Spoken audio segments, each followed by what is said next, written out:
Fuck! Man, you have no idea. What I was just saying was the smartest shit you've ever heard. I literally opened this with predicting how this Iran conflict would go. And now it's escaped me. Now that it was muted. Shit! Oh, man. Does that suck or what? Well, that's it. That was all. I started with all the good shit up front. Now I forgot it. All right. Let's redo this. Hi, how are you? That's basically what I said. So, I'm not going to be around this evening. And as such, yeah, I was. As such, I figured I would stream. It probably won't be a very long stream, maybe an hour, it's an hour and a half. We will see. But yeah, what a night, right? Go to bed, wake up. Looks like we're at war. So we'll talk about that. I did not do a show last night because I sounded like this. I was going to try, but the whole time my voice was like this. I could barely talk. And that's because Thursday night I was yelling at morons all night for 11 hours. And it apparently, even my robust throat, that sounded pretty gay. I didn't mean it that way. Anyways, my vocal cords were stretched. That also sounds gay. I have no idea what is a non-gay way to say my throat was sore because I was yelling at people the night before. That's what I'm getting at. Yes, Yeah, the 50 plus 50 points on the gay chart for the robust throat comment. See, that's my problem. I never think before I talk. I just rattle shit off.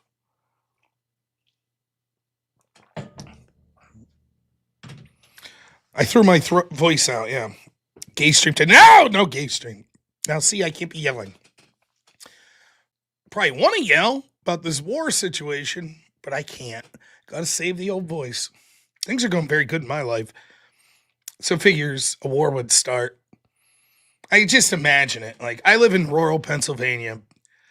Some shitty Iranian rocket or some shit that's, not calibrated correctly. It'll probably land right in my fucking neighborhood.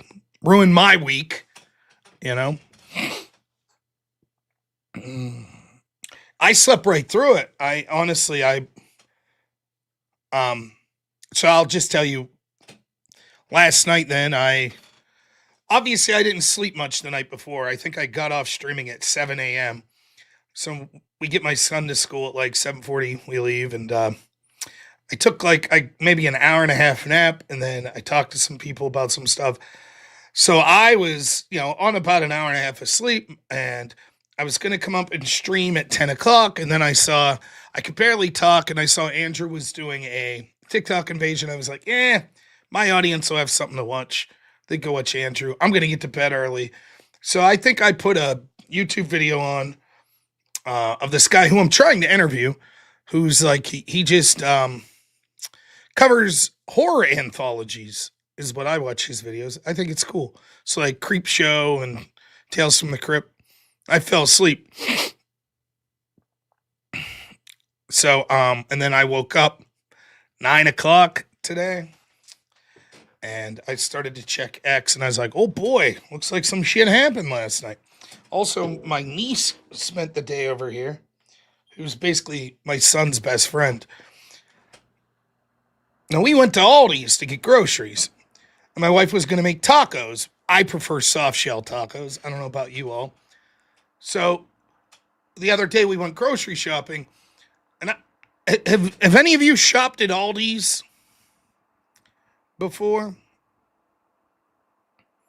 I like Aldi's. I find it cheaper. The only other grocery store we have in town is Walmart. So I prefer to go to Aldi's when I can. And they have what I call the gimmick aisle.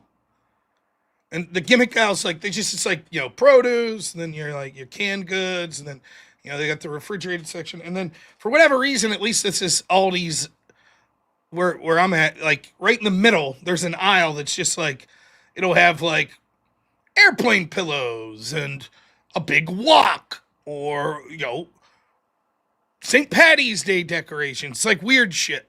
Like the shit you used to see like the infomercials for on TV, like, oh, it's the pocket fisher rod, shit like that. The gimmick section. I love it. I love the gimmick aisle. And in the gimmick aisle, we were there buying groceries for the week, but we also were making tacos the next day. They had a toy taco set. So it's like fake tortillas and, little plastic peppers and meat. And we were like, oh, Hank will like that. Like, well, we're making tacos. Well, while my wife's making tacos, I wasn't making shit. Hank can make fake tacos. So anyways, we bought that for him. And my niece comes over today, and she's hanging out all day. She's like 8 or 9, I think. So he's 5. And they're going to make us fake food. And they kept making us fake. It was funny. They'd make us these tacos or quesadillas. And it'd have like toy lobsters in it. It's a lobster quesadilla. Okay. And so they're like, here, eat this. And I'm like, oh, yeah, that's good. And then they pull out like a green Lego and like, it was poisoned. I was like, oh, shit. Then one time they claimed they needed a heat source. So they were using lava to cook the tacos. And then they decided to use acid. So they had a dragon that was spitting acid on the tacos. My goodness, it was a mess. So needless to say, a little queasy here after eating acid lobster tacos with poison and Carolina Reaper peppers, they said. It was a fun day, though. I love taking part in their shenanigans. And my shithead friend in real life, I won't mention his name, but he's a great dude. He decided for Hank's birthday to get him these, like, they're foam, but they're like hard foam nunchucks. And so Hank was beating the shit out of me with nunchucks today. So that was nice. So that was what I was up to today as I was slightly looking at the war situation. So I don't have any deep thoughts on this. I don't know. Maybe I'll be the only person out there that's not going to sit there and pretend that I know exactly what's going to go on with this, but I'll give the best I can. We'll sift through it. And then my son and my niece now are at their grandma's, and then we're going to go out for dinner here. So he got me till probably 5 o'clock. Get a job. Boo this man. Boo.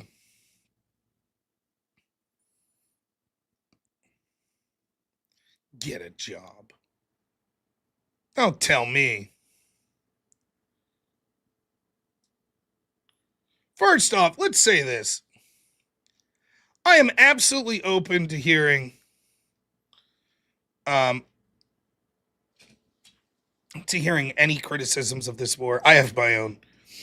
Let me tell you, I don't know. I didn't plan this show, so I'm just going to shoot from the hip here. Let me first say this. I don't give a shit about international law. I don't. I think international law is a joke. I think international law is an excuse that's used by powerful globalists to excuse when they want to do actions, and then when their enemies want to do similar actions to say, oh, it violates some magical Fuck all that.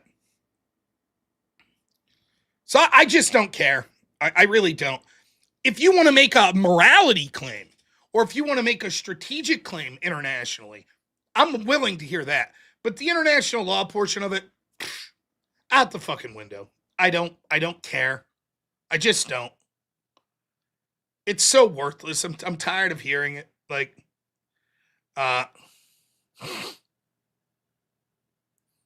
the idea of, do I think it, and then that leads to the second question. What about domestic law?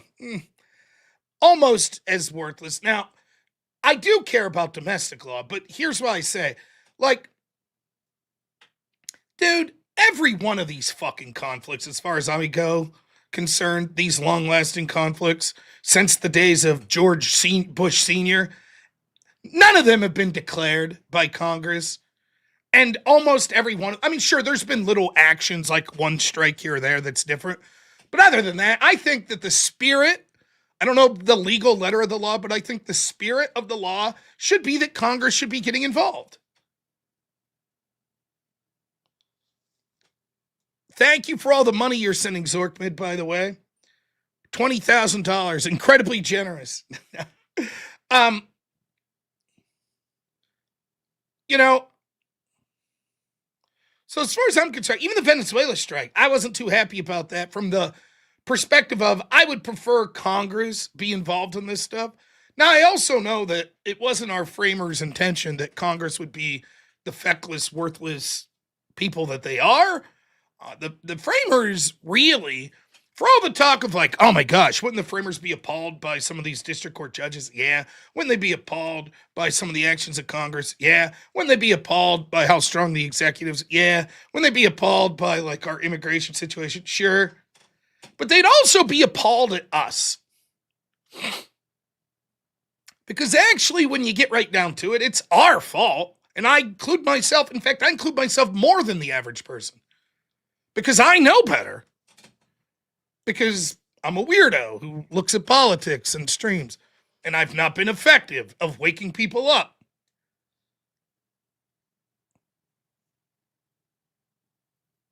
You know? So, I mean, we're all pathetic. We've allowed this. I mean, Mitch McConnell is still in office, in a position of power. I mean, what more do you need to say just to look and be like, what is happening? How's this happening in this country? Like, you could buy, if you were writing a story about like a government, you know, a country and their political system, and you were like, yeah, there's this guy that basically he's like, has no fucking clue where he's at. You know, he just doesn't know. And he's literally propped up by people. And he goes out on stage and fumbles through like 2 minutes of a speech and then they usher him off. And that's like one of the leaders. You'd be like, oh, it must be a very insulated, like a North Korea type society, right? Or a medieval society where they just hide him away in some bedchamber. And you'd be like, no, actually it's the most like open society possible. There's literally camera phones everywhere. Everything that everyone says has the potential to be recorded. So everybody sees it on a daily basis. And we had not one but two prominent politicians that, Joe Biden and Mitch McConnell. And we just all like, oh, well, you know, we'll get him out next time. So it's odd because I guess this is my way of saying this. Like, I don't think the founding fathers would like that, like, the executive branch is basically just declaring war now. But that's now the norm. And I do think that it sucks. I do. Don't get me wrong. And it sucks that Trump does it. I'm not saying, well, my guy did it, it's okay. I'm not saying that. It's the norm now. And I don't like it. But then on the other hand, I would say this. I don't think, like, if China literally, like, did you ever see the original Red Dawn movie? I didn't see the remake. But I remember the original. I liked it. Where, like, the Soviets fly planes over and they land and, like, in the Midwest or whatever. And if that happened, like, if, let's say China flew fucking planes over and dropped paratroopers over and took out, like, 3 cities, like, literally took them over, I don't think Congress could get their shit together to vote to, like, declare war.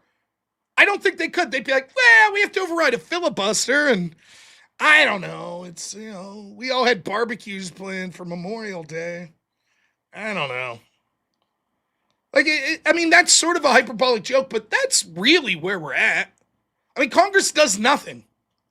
They're pathetic as a unit. They're terrible.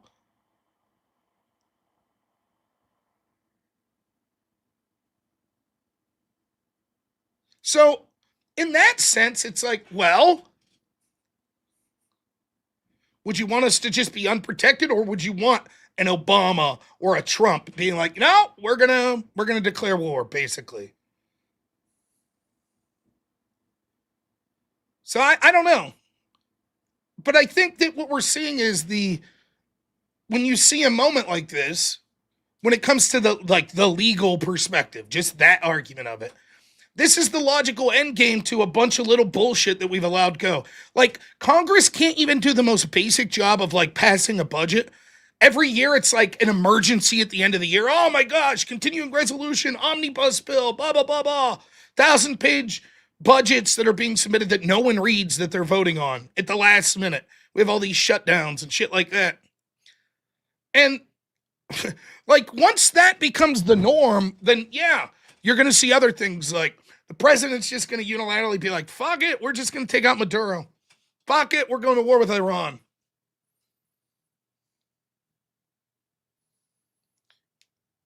And that's it.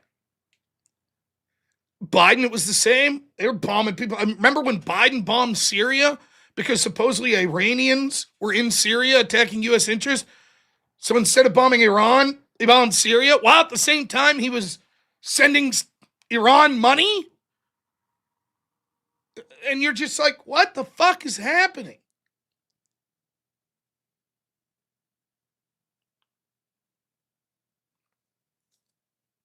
So there, those are the legal arguments aside. Do I think anything ultimately will happen as a result of any potential? Is it a violation of domestic or international law? I don't know. I really don't give a shit about the international law. Domestically, probably not. But it's the norm and nothing's going to happen. What are they going to do? Congress is going to go vote. Oh, never mind. You have to bring those bombs back you dropped.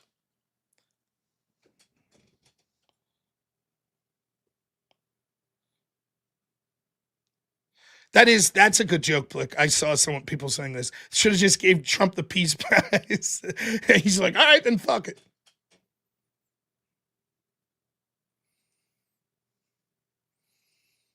He's sending Iran money to free American hostages while he was bombing Iranians in Syria.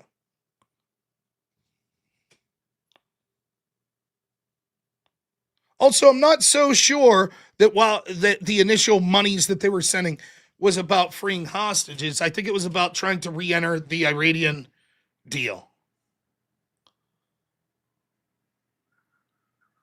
If I'm looking at a country and I'm saying I'm negotiating with this country for whatever reason, to get hostages back, to stop them from getting nuclear weapons, so I'm going to give them a carrot. I'm going to send them money, right? And then I say, but this country's so bad that I'm forced to bomb a third outside country because some people from the country I'm negotiated with are over in this other country doing things we think are bad that justifies bombing them. It's absurd. So, that's where we're at there. Okay, now that the legal issues are out, what is this war good for?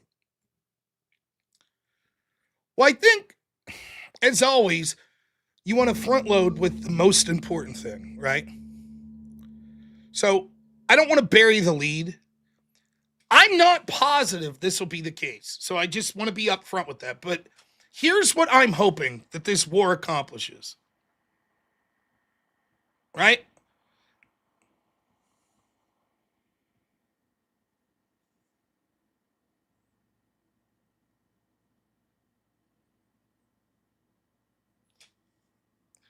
Yes. And then bombed Iranians in Syria simultaneously. Perhaps you're missing that point, A1 Stick. Maybe you're missing that.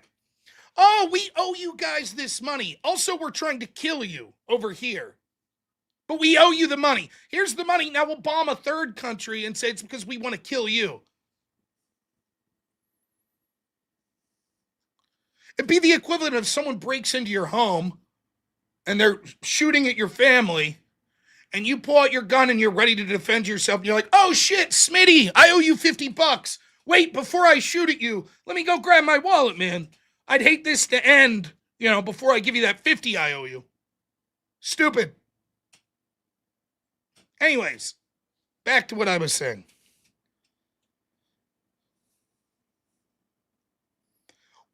You don't want to bury the lead. So here is my ultimate hope of what this war accomplishes. Anyone, what's you all's answers, I guess?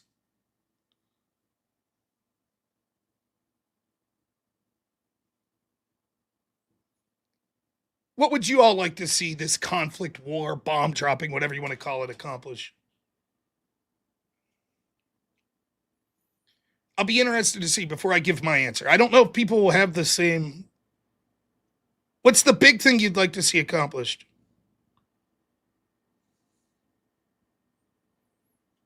Prices drop on gas. Okay. You got to mow the yard. That makes sense. Regime change that's not a puppets. Yeah. Arthur Morgan, stop watching me right now and go to any social media if you're unaware that the United States bombed Iran. If you are aware and you're going to be like, what war? I don't consider it a war. What war? What war could you be talking about? Oh, you think that the dropping of the bombs was the war? I'm going to pretend I don't know what you're talking about. Now, if you were living under a rock and didn't know that the United States bombed Iran, I hate to be the one to break the news to you, but the United States bombed Iran. So possibly regime change, hedging bets against China. Yeah, that's a good answer. Could possibly lead to lower gas.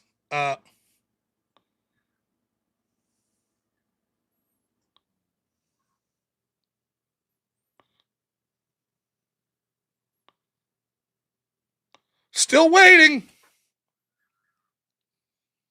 Man, I can't even do a bit. I can't even do a bit because I'm so into the dumb fucks in my chat. All right. Well, hey, Arthur Morgan. Have fun waiting, dude. There you go. Go wait elsewhere.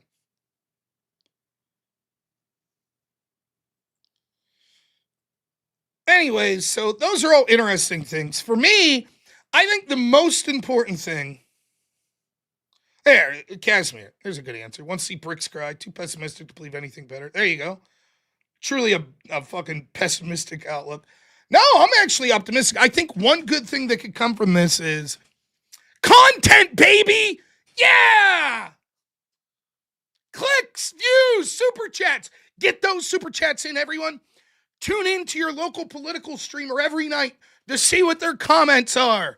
Finally, something good coming from war. That's the important thing, right? We all need shit to talk about. Finally. I was getting bored talking about, trans people shooting everyone up and the left inspiring violence against ICE agents and the Epstein files. Finally, something else to talk about. Holy cow, man. I was about to, fly to Iran myself and fucking take a look, see what was going on. So, finally some good news, right? Ah, we got him.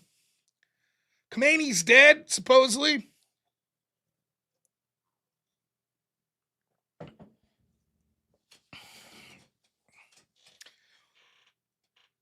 All right. Get those super chats in. Weehaw! Yeah, I'm not going to fucking Tehran. I'm not doing it. I would have went to Minneapolis and covered some riots. I ain't going to Tehran. Besides, I don't have my passport. So.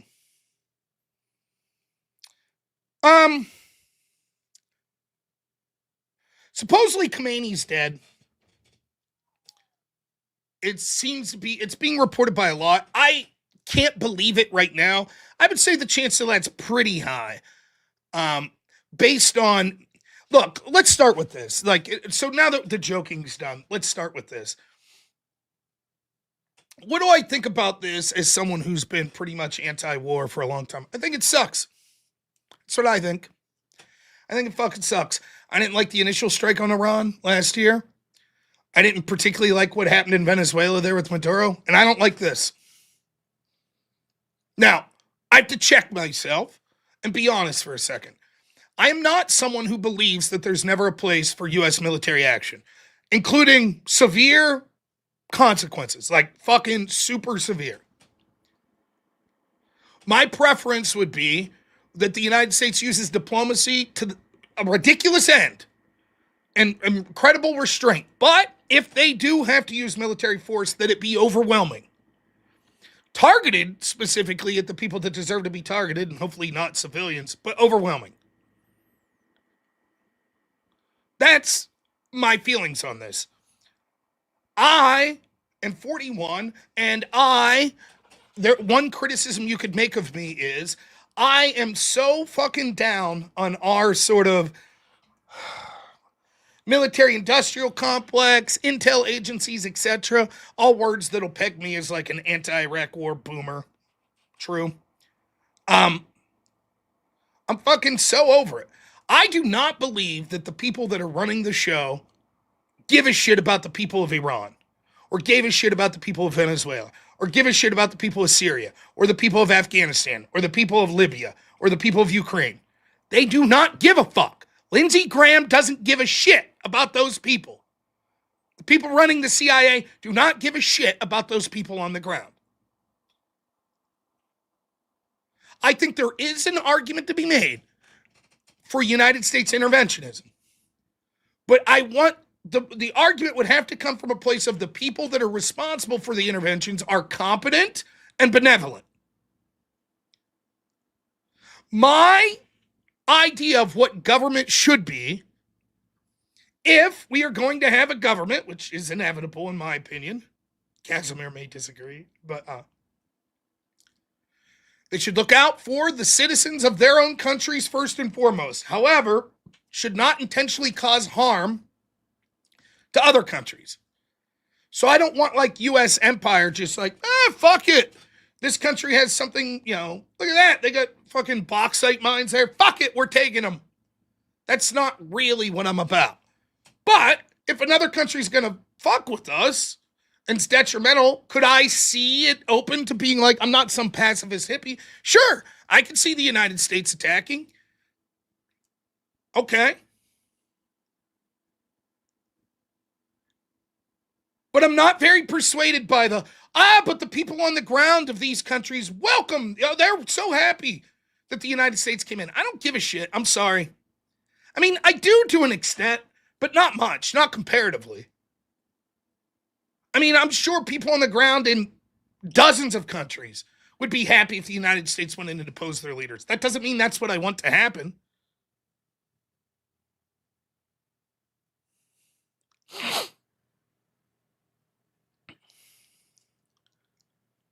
So that's my gut feeling going into something like this. Now, if I could push back on my own ideology, not every war is the same, though. Not everything's Iraq. It's not.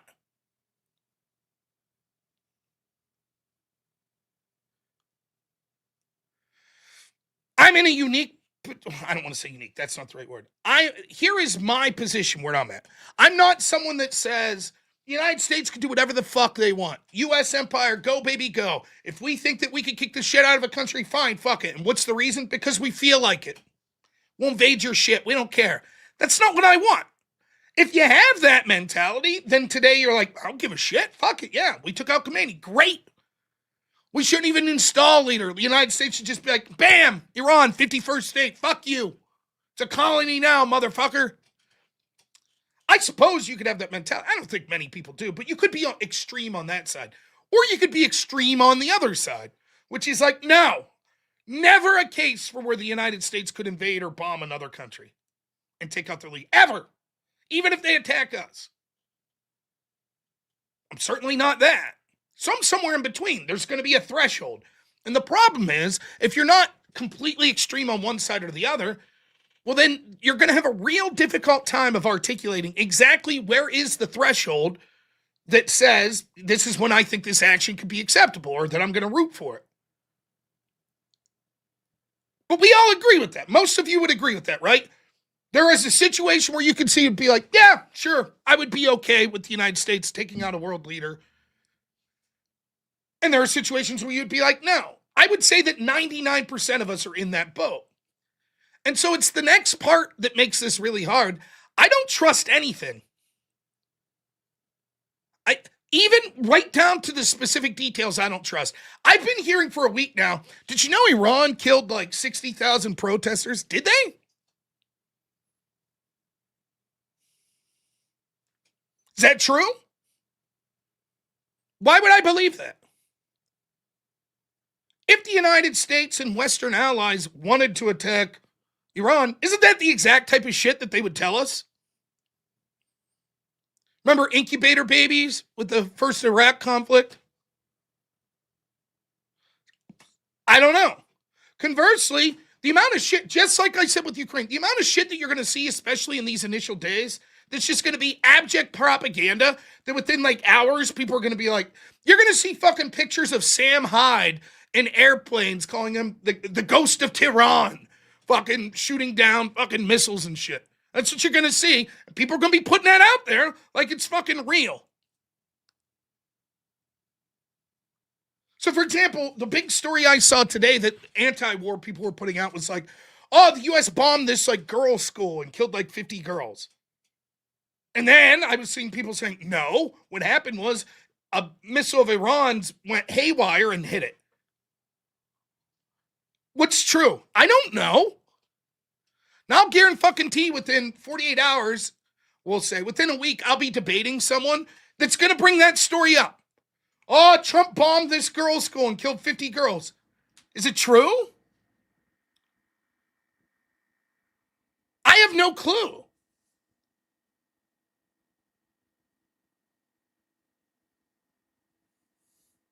Trump claimed Iran was close to a nuclear weapon, and that's demonstrably false. Prove it. Prove that that's false. I'm happy to see the proof.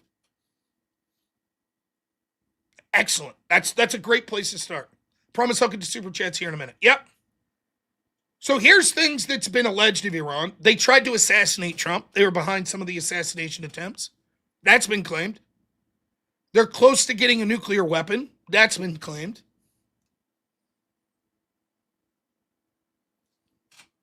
That's exactly my point. That's exactly my point. I can't prove that it's true or not. You said it's demonstrably false. Okay, you're making the claim. Trump makes the claim they're real close to a nuclear weapon. I don't know that. I don't see the proof of that. You make the claim that's demonstrably false. Okay, prove it. Demonstrate that it's false. I don't have proof either way. That's my point.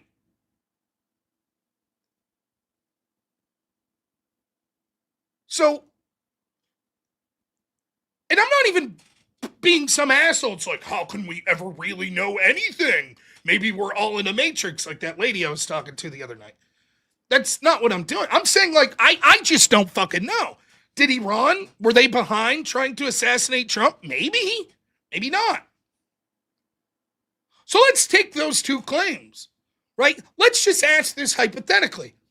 If Iran was like a year away or months away from getting a nuclear weapon, would you be okay with this?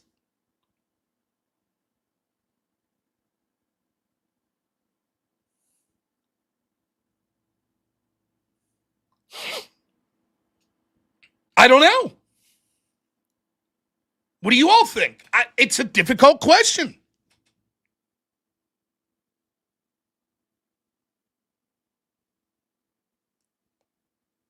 If you could see in a crystal ball and know the truth, like, yep, they're building a nuke.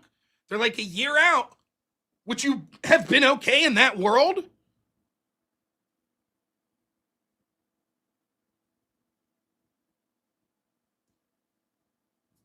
I don't know. I think probably I would say, fuck, probably begrudgingly, yeah.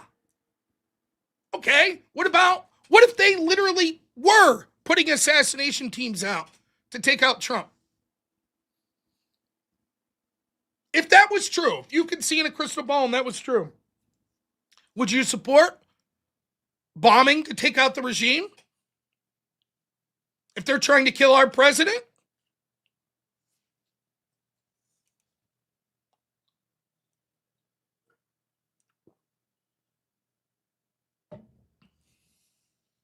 I probably would.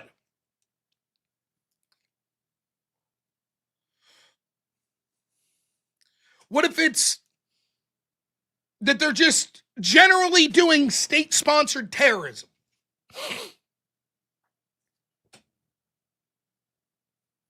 They have sleeper cells in the United States and around the Western world to carry out like fucked up attacks like driving vehicles into parades and shit like that.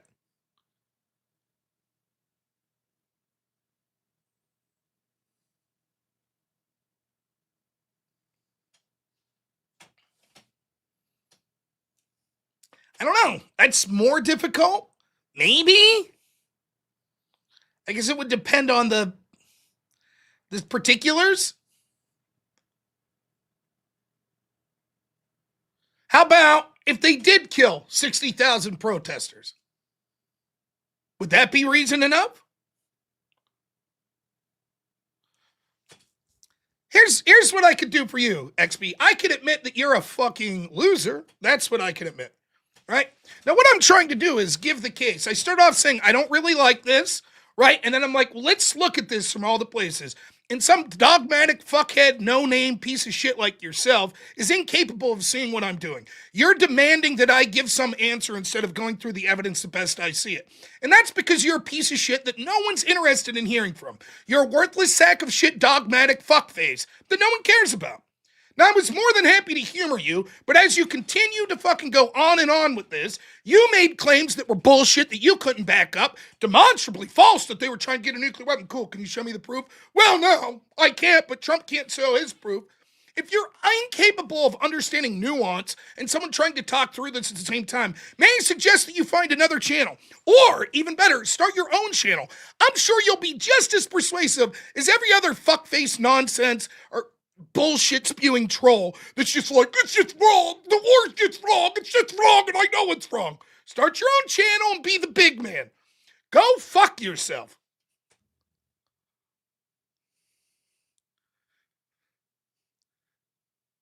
See ya.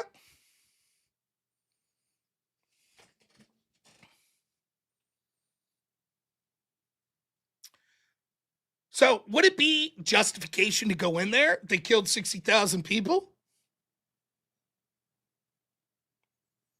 I don't know. Maybe. I'm not sure.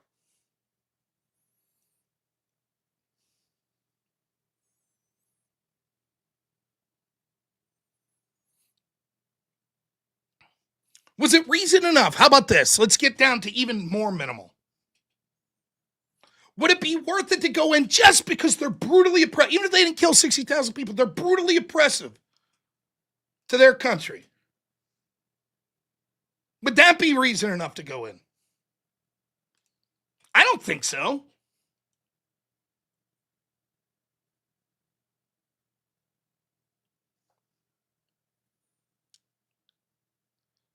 The point I'm trying to make is whether or not I find this conflict acceptable would be behooved on what the actual facts are. And I'm not going to know what the facts are.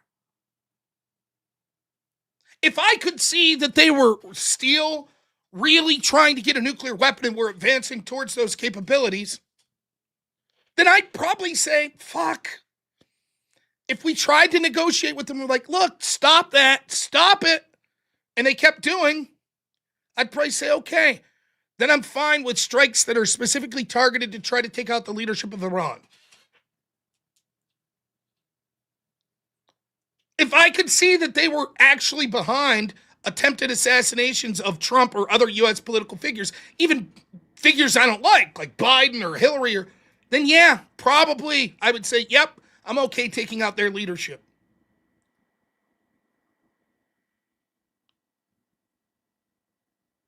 But my gut feeling is I don't like this. Trump campaigned on being someone that was like, peace. I'm going to solve wars, not create them. And one of the things that was good about Trump's first term that I liked was he didn't have any new wars. And now that's clearly not the case. And you might say, yeah, but he had to. He tried his best. He tried the peaceful solution and it wasn't working. That might be true. Absolutely. However, I'm allowed to call a spade too and say, okay, that's a failure of diplomacy then.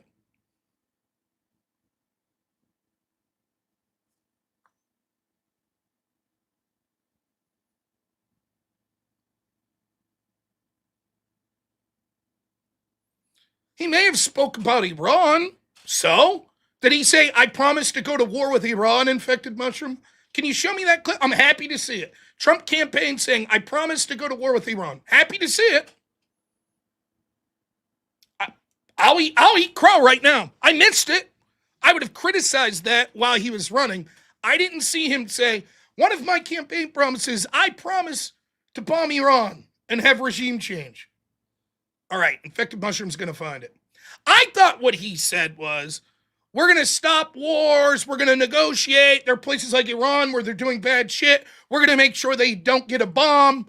I don't remember him saying, I promised to bomb them. I don't remember that. And that seems to go with his theme, like when he said Ukraine would have never been invaded by Russia. He's saying we will have strength diplomatically that will get the things done we want to not have to. What do you mean don't put words in your mouth? I'm not. Unless you're a fucking idiot. Because what I said was, I think that Trump was the peace president, and he said we'll try to solve things through diplomacy. And if he has to go to war, that's a failure of diplomacy working. And you said, Trump talked about Iran in 2024. Sure, he talked about Iran. He's also talked about the United Kingdom. So if Trump invades the UK tomorrow, can I say, well, hey, he talked about the United Kingdom.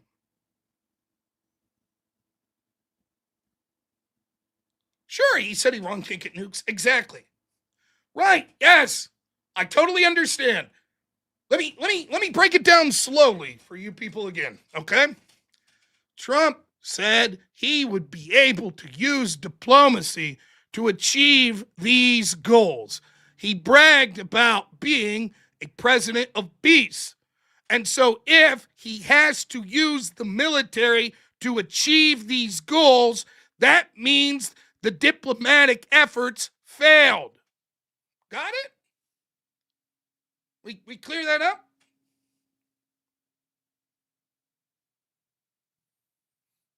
I'm not saying Trump promised he would never bomb Iran. Trump promised he would never bomb Russia. I'm not saying that. I'm saying the spirit of what Trump was saying was like, I'm the peace president. Peace through strength. And Russia wouldn't have invaded Ukraine because we're fucking badasses. And they knew if they crossed that line, shit would come to a head. So they won't cross the line. And that's what he's implying about places like Iran as well. We won't have to. They're not going to do that shit because they know we don't fuck around.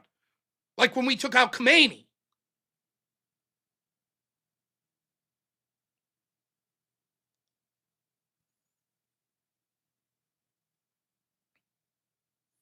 So I think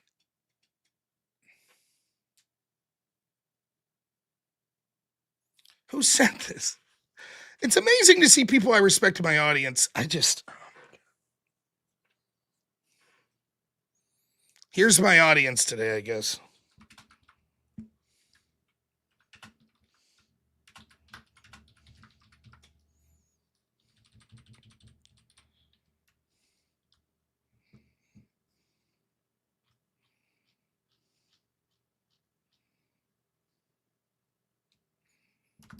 See if I can find it.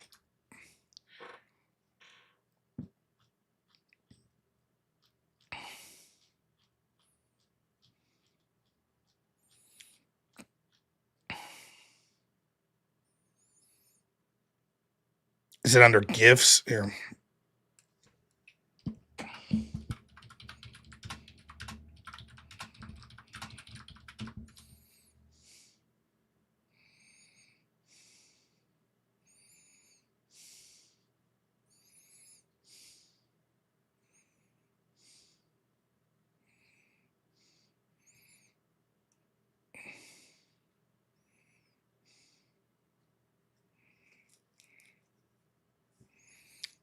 Here we go. Here's my audience today. So you're saying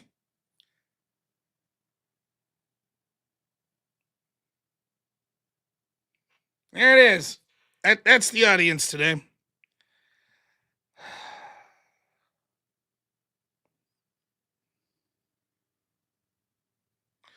Because diplomacy failed, we should go home?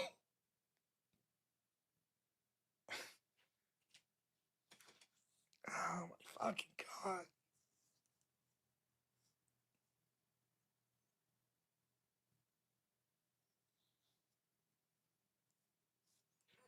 It's tough. It's tough to fucking. I understand people are passionate about it. Me too, I guess. But No, I'm not saying if diplomacy fails, then we should not try anything else. That's not my argument.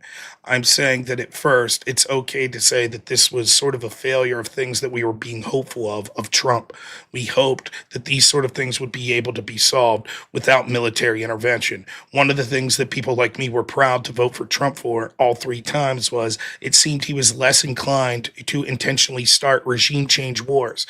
Much of that, I believed, was because of his unpredictable diplomatic strategy, which oftentimes led to him being seen as intimidating and the United States being intimidated, which meant that we never had to actually use that military force. And so, even if in a world where I could see the intelligence he's looking at and saying, yes, unfortunately, this intelligence does justify us attacking right now, as an American, I could step back and say, it's regrettable. I wish that Trump's diplomatic efforts would have been something that solved it.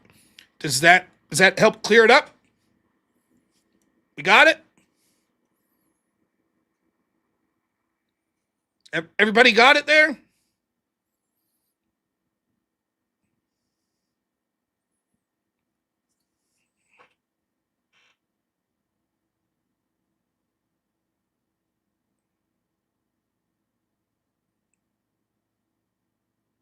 That's what I'm trying to say. Now, it may be that the intelligence is bullshit. It may be, let's go with the hypotheticals.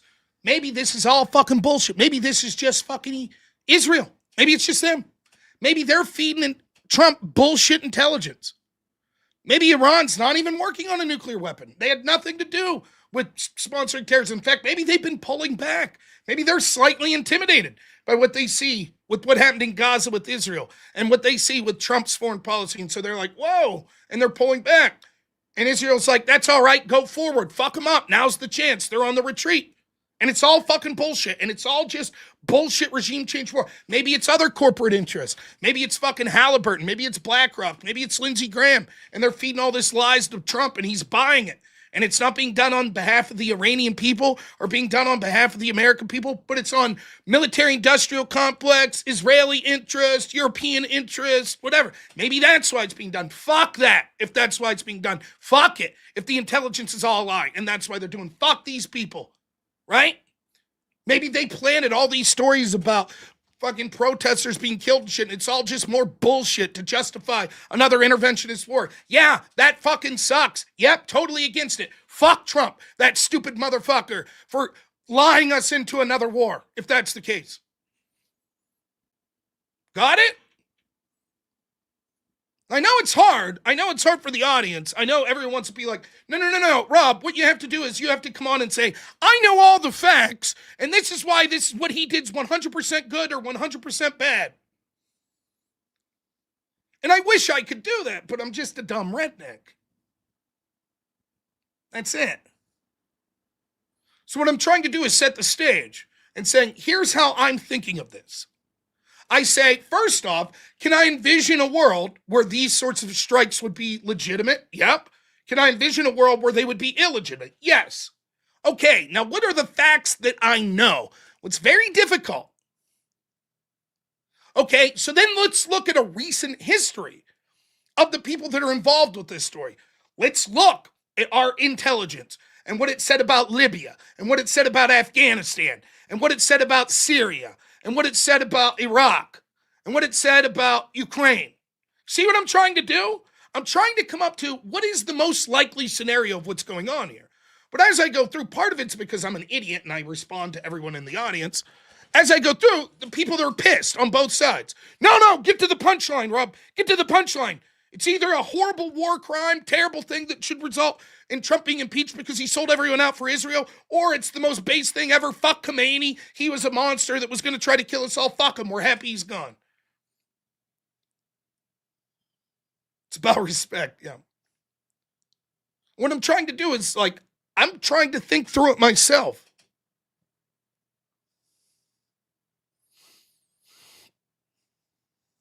It's my mistake for responding to the audience. That is the problem. I should only respond to super chats like a fucking Chad. You know, I'm an idiot.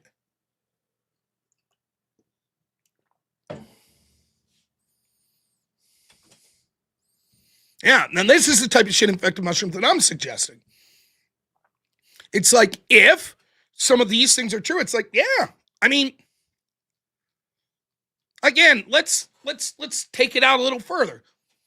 Let's say there are people within the Iranian regime that are like, the reason we're pursuing nuclear power and is to get nuclear weapons because we are going to launch conflicts of aggression. And then let's say it's 2 years out. They're 3 years out from getting a nuclear weapon. Does it really matter at that point? I mean, if they're attempting to get a new, when's the appropriate time to fucking intervene? If that's their intent, if you knew that was their intent, you wait until they're 6 months out. You taking that chance, or do you say, you know what, fuck that? We're not gonna leave these fucking lunatics get a nuclear weapon if that's what they're attempting.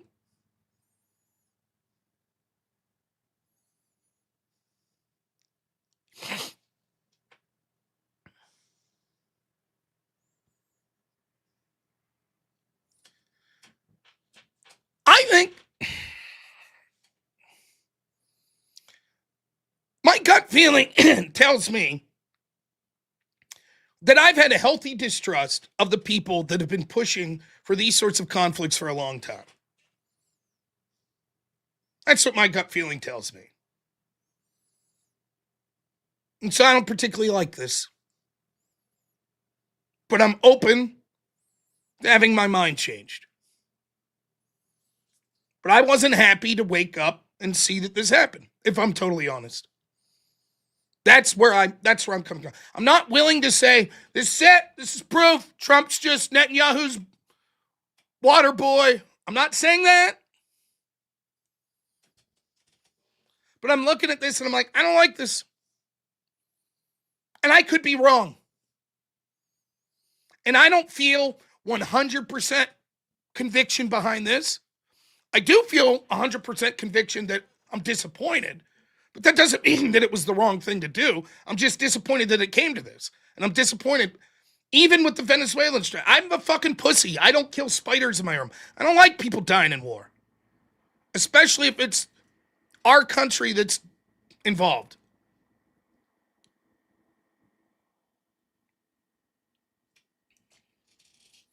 I don't think Khomeini was a good guy. Fuck Khomeini. But still, I think it represents more foreign policy focus at a time where I think the domestic issues are paramount in this country. I think once more that the wing, look, I understand the wing of MAGA and Trump's party at this point, and make no mistake, it is Trump's party. The wing that is the Neocon wing, they seem to get everything they want. And I seem to get I get the table scraps afterwards, is how it seems. I've been saying for months that my big criticism with Trump's second term thus far was in the past 3 to 5 months, it seemed like the focus was far more on foreign policy, the Venezuela thing, the original Iranian strike, Gaza, etc.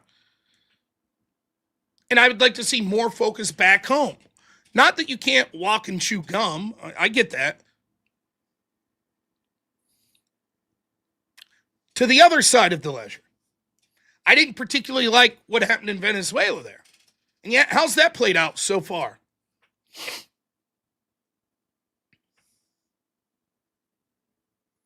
How's that played out?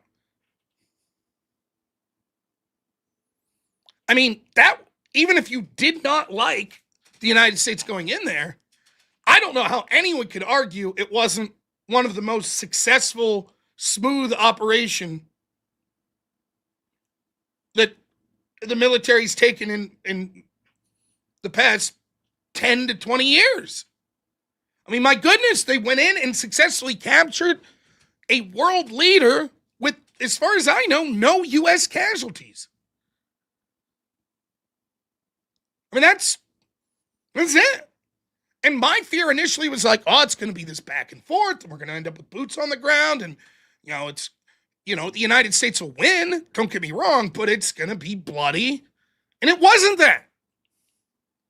So maybe the people running shit now aren't the same people that were running the fucking disastrous Afghan pullout, or Libya, or Iraq. Oh, Iran's stronger than Venezuela. I totally get that. But you see what I'm saying? But hey, regular followers of mine know. What was I saying on those Venezuelan strikes? I didn't really like it, right? That's what I was saying. I still have not too happy about the whole situation. But all I could do is give my honest opinion, and I got a lot of shit from people in my audience.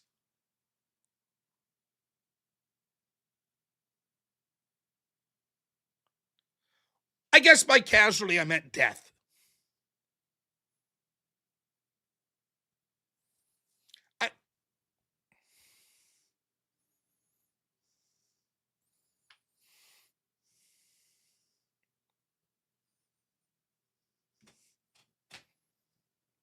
I just want you to count how many times I could highlight chats from today that you could just say, so what you're saying, just highlight how many times. There's another. No, I'm not saying Venezuela's that comparable to Iran. The people of Venezuela and Iran are remarkably different. The military capabilities, remarkably different. I'm making a point. In the past, I have criticized the military action, and actually the results of that action did not lead to the fearful conclusions that I thought may come about. To which some dumb fuck says, you're saying Venezuela's the same as Iran. No, I'm not saying that.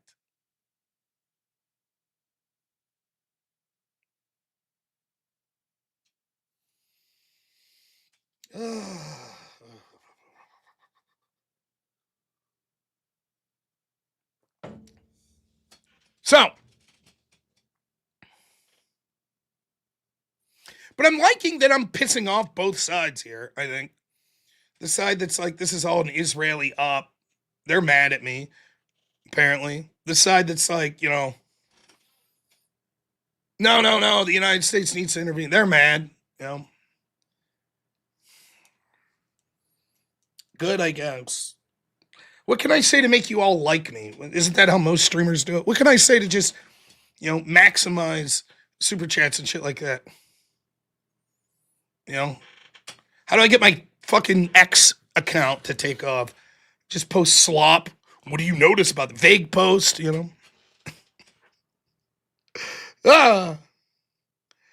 Don't sing. Come on now. I can't sing today, that's for sure.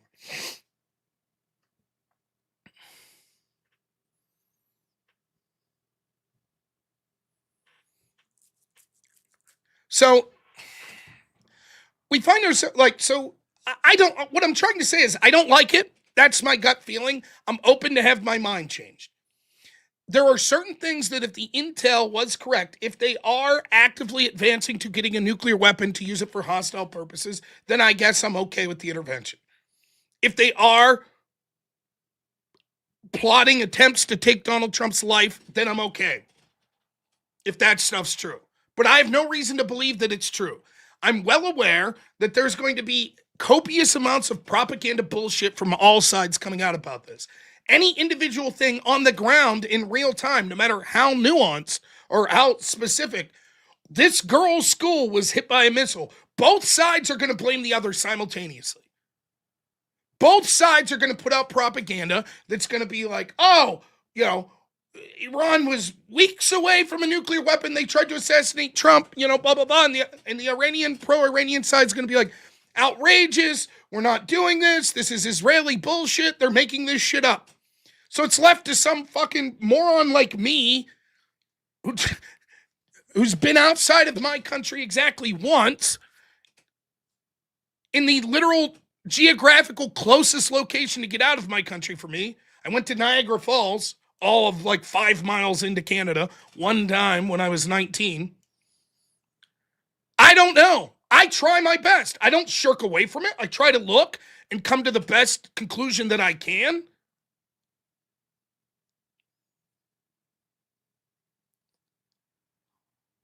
I'm not trying to be too much of a pussy. It's like, I have no opinion. I'm telling you, I don't like it.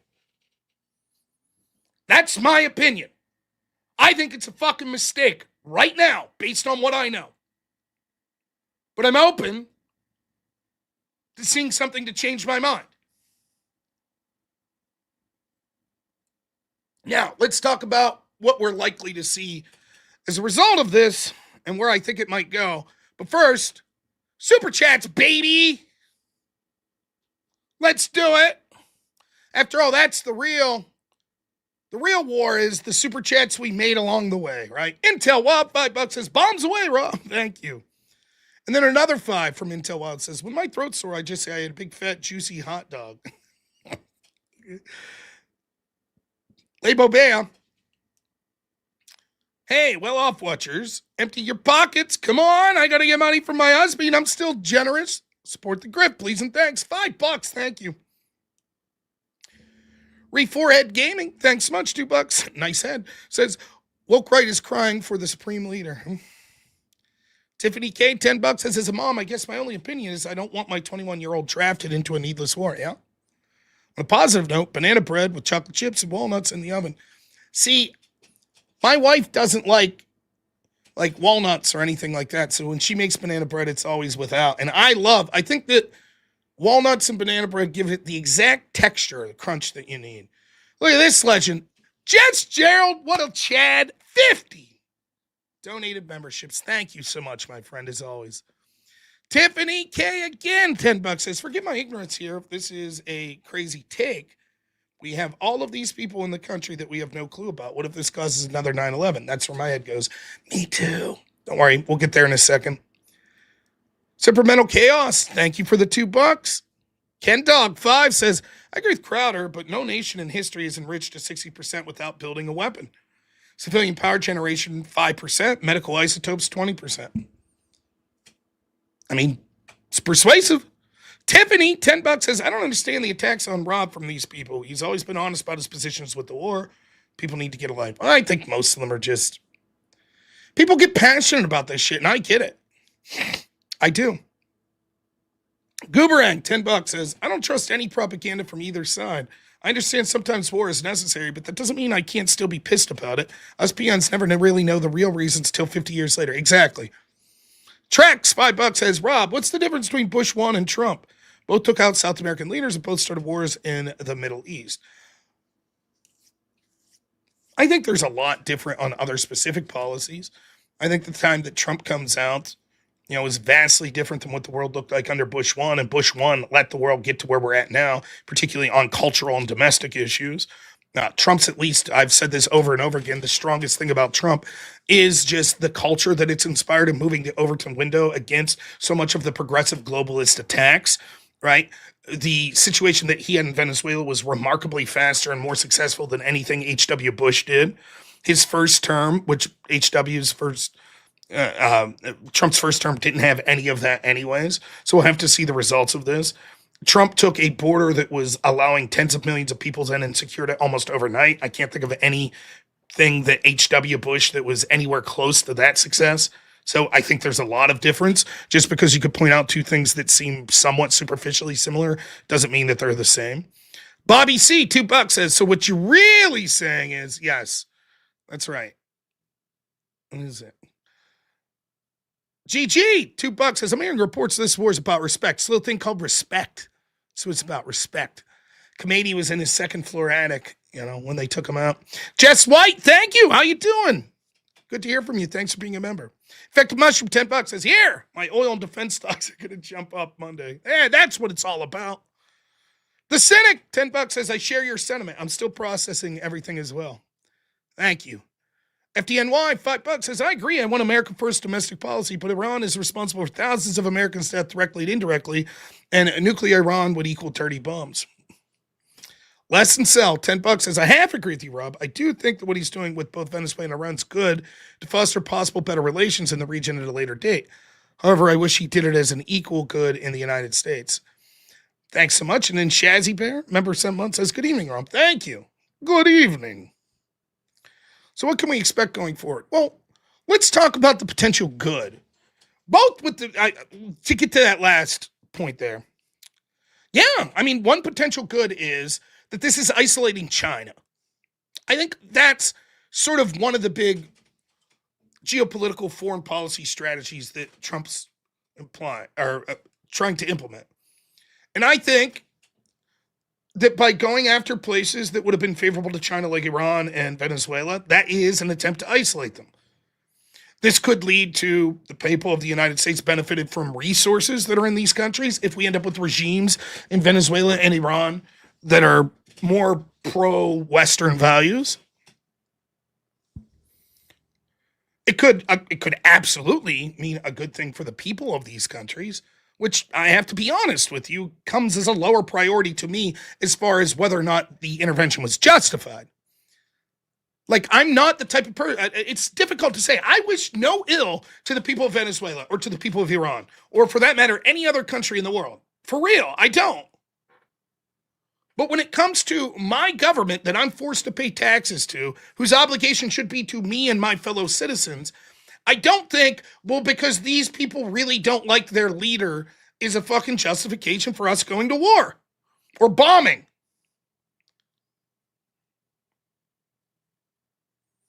Except the Dutch. Maybe the Dutch. Besides, if we really, the countries that I think we have the closest affinity to, if we wanted to talk about regime change, let's start with fucking Canada and the United Kingdom. How about that? And there are people there that are suffering, you know? So clearly that's not what I'm about. But it could absolutely, I mean, again, it's hard to say because we're going to get propaganda out of those regions. But even the people that are, there's a lot of people in the audience right now that didn't like the Venezuela strike and they don't like the Iranian strike.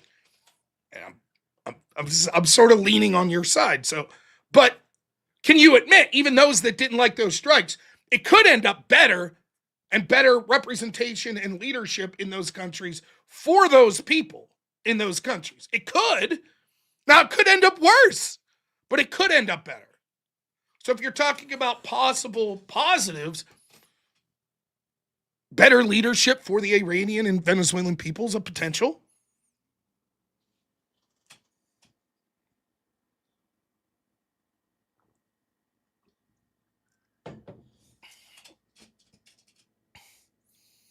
No,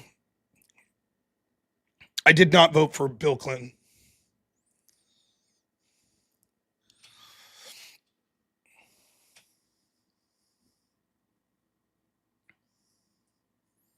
Well, we ain't going to see the intel reasons. Or rather, if we do, how are you going to trust them anyways?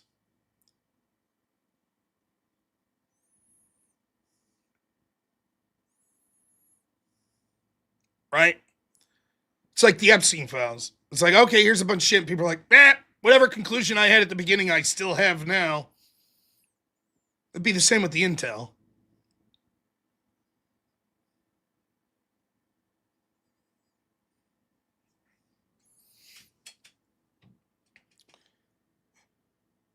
You hope that this is carried out as in a limited manner as possible. Now, I think it's not going to be as smooth as Venezuela. The Iranian regime is definitely more militaristically capable than something like that. But I want to walk you through a hypothetical here for a minute. And this might be bullshit. I don't know. I'm fully admitting to you. I don't know. And by the way, anyone who's telling you, you might say, then why am I listening to Rob? I have no fucking clue why anyone listens to me. Must be my good looks. But I will say this. I'll stick up for myself a little here. Anyone that's trying to tell you right now, yep, this is what happened, they don't know either. I mean, they're just bullshitting you. But this looks like if some of the information we're getting is true, and that's a big if. I don't fucking know. But this is a possible situation. People are claiming Khomeini's dead. Right?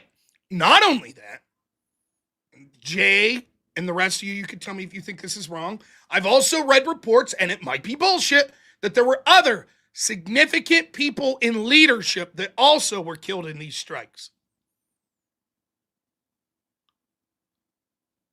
Have people heard that?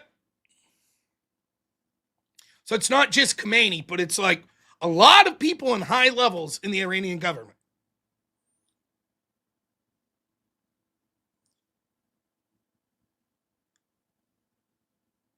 Yeah, I've heard that as well. Now, that might be bullshit. In fact, Khomeini may still be. I can't fucking confirm for you. There's a lot of people. So this is what I heard. I heard initial reports that like Israel was like, yeah, Khomeini's dead, right? And then I, after that, heard them say, well, there's a 10% chance he's alive. So my gathering was they probably had intel that he was at a location, and that location was basically fucking wiped out. So they're like, yeah, that dude's dead. But I guess there's a small chance that he could have. Then the Iranian government was like, no, Khomeini's alive. And then 2 hours later, an Iranian spokesperson was like, well, we're not sure. And then all of a sudden, a bunch of people in like the United States, like I think John Fetterman and other people came out and was like, we were briefed that Khomeini is absolutely dead, that we have visual confirmation. Right. Imaginary says it. Now, that could still be bullshit. But let's operate on if that's true. It could be AI, right? If this strike took out Khomeini and several other people in key positions of leadership, I think what that could represent, you look at the Maduro thing, and you look at this, and I know everybody fucking hates Israel, but remember the beepers story? Where Israel, like, somehow fucking got all these beepers out to people in Hamas, and then they all blew up, like, at the same time. Whatever you think of Israel, and, like, look, it's fucking morbid to think about, and I will take a second to just say this, and everybody can call me a pussy, I don't care. It's fucked up, right? It's weird to talk about the efficiency of killing people, right? I get that. And it is disconnected from me, and I'm blessed for that. At least for now. Israel is evil. Yes, I remember Israel evil. Instead of beepers, they should have just fucking nuked the whole strip instead of targeted attacks with these beepers. Sort of shows that there is a... it seems that there is a potential for more targeted attacks.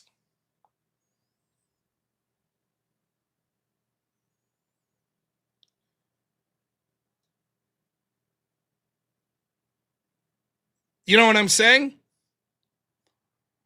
So, like, go back to, like, the Iraq War with Saddam Hussein. Or Afghanistan with bin Laden. And it's like, there's a shitload of fighting and a shitload of taking out the military and shit like that. And civilians being hurt.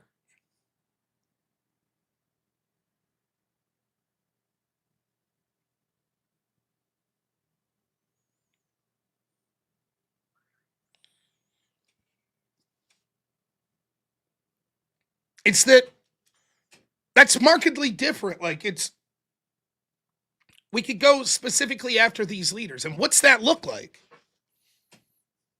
Like, if the United States and Israel bombs Iran and it's just like they hit some military installations, maybe they kill a colonel or a general and they take out like 1,000 Iranian troops.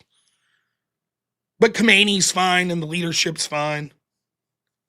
Right? The picture looks very different, right? Than if, bam, right out of the gate, huge amounts of the leadership structure of Iran taken out.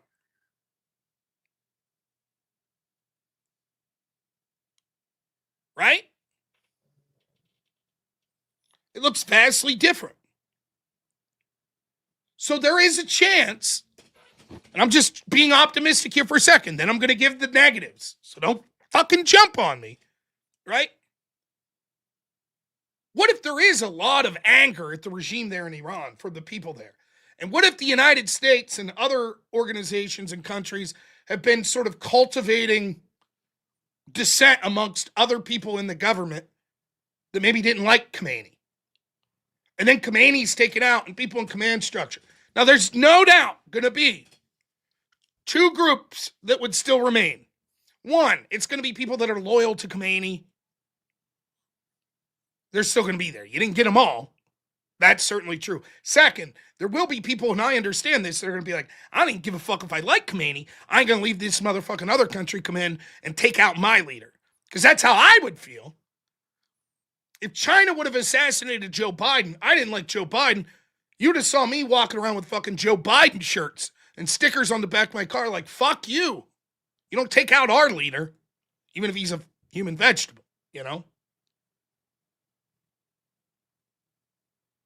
But if there's enough pushback within that country and Khomeini was unpopular and that leadership was unpopular, and you take out huge portions, you take out Khomeini and a bunch of other leaders in one strike, it could mean that this won't be as bloody as other. It's not even a criticism on the potential strength of Iran's military. It's will they have the will to use it? Right? That's the issue. I do believe that Iran has a strong, robust military compared to other countries like Afghanistan or Venezuela that we've been. But even if that's true, if you take out the leadership and the people within the country have a strong enough momentum to be like, yeah, we don't want this to go on. The other thing is, look,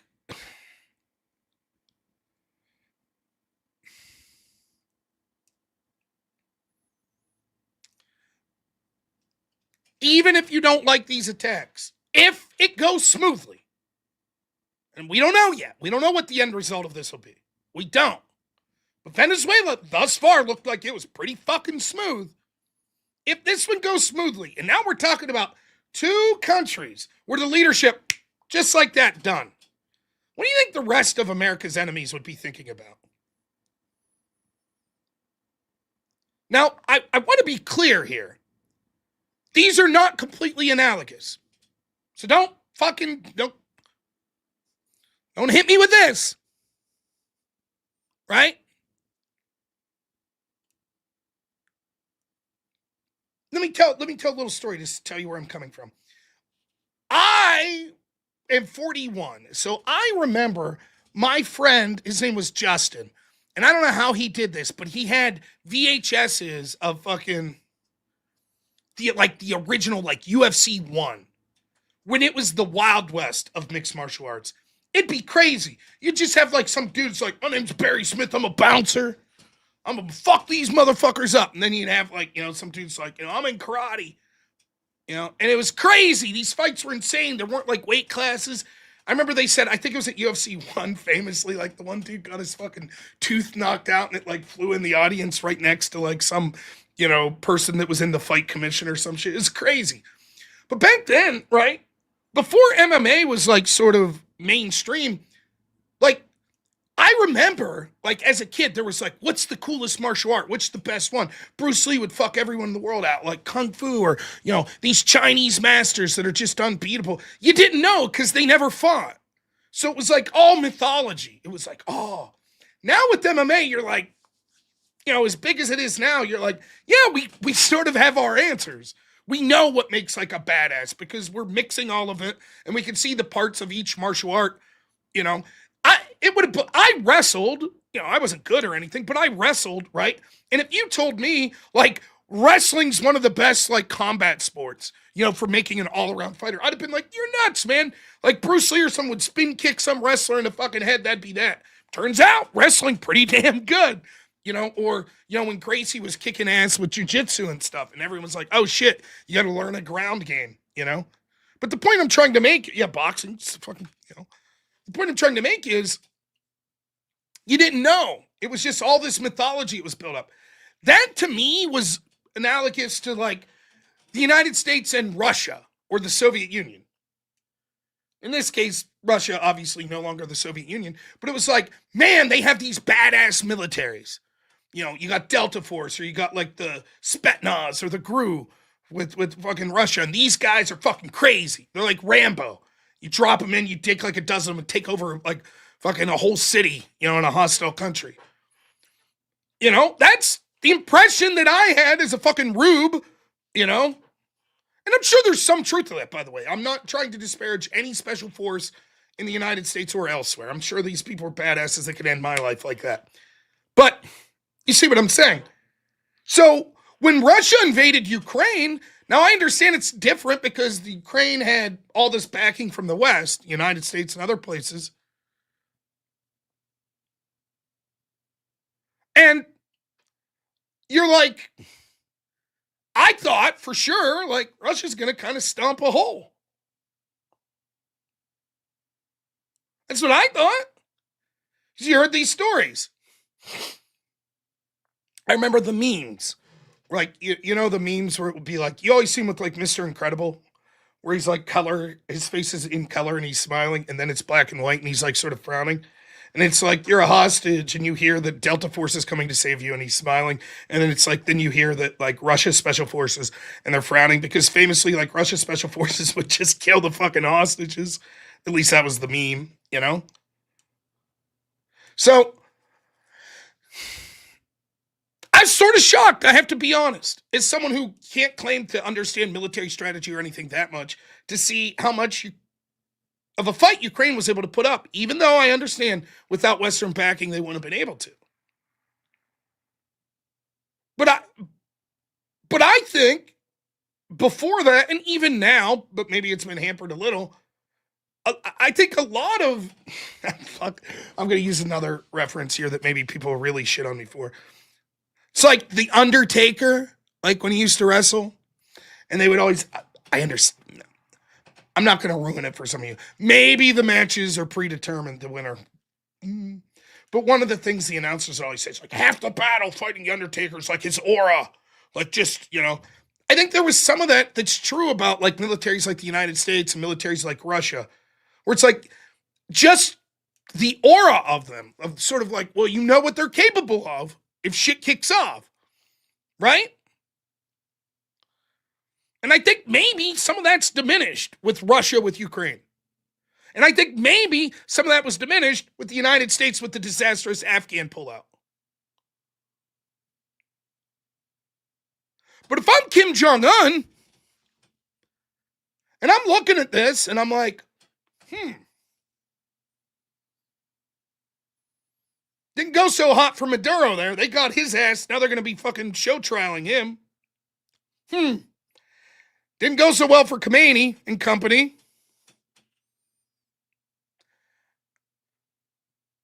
Maybe the next time the United States sits down, it's like, you know, we were wondering, Kim Jong-un, maybe we'd like some inspectors to come in there and look at shit. Maybe he's a little more likely to be like, oh, okay, sure. Because the United States has the will and the ability. It's not just having the ability, though I think showing the ability is impressive, but it's the will. We'll fucking do it. I don't want to say will, because I'm not making it. The United States will do it. It's not fucking around.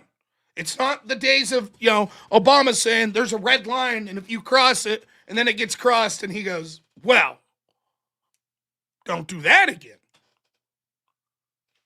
Yeah, Cool Vic gets it. It's still real to him.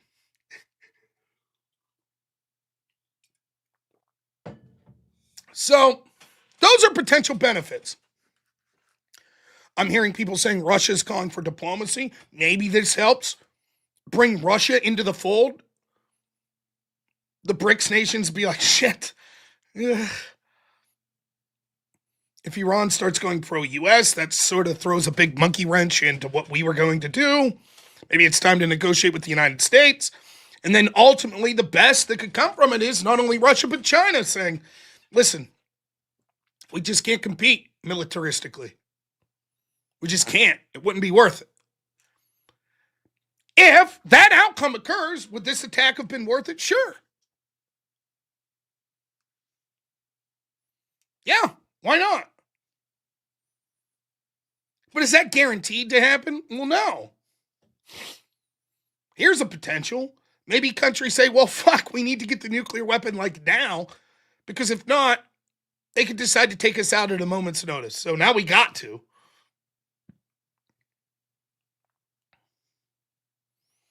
Maybe this causes China to get more aggressive militaristically.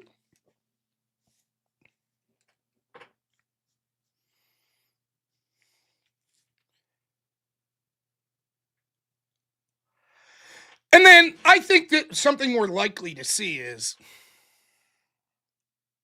someone said this in a super chat earlier, and I think it's absolutely true. Does anyone have any confidence that we successfully vetted the millions upon millions of people that came through our southern border during the Biden administration? Anybody have confidence those people were even remotely successfully vetted? You don't think that there are terror sleeper cells in the United States right now? And for that matter, around the Western world? You don't think that?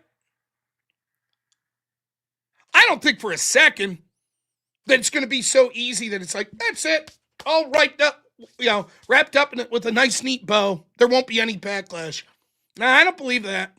I think we're going to see terror attacks.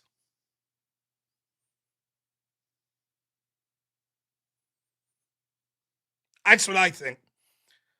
It might be a high-level one, like 9/11. It might be shit like just maniacs shooting at a club or ramming their vehicles into people.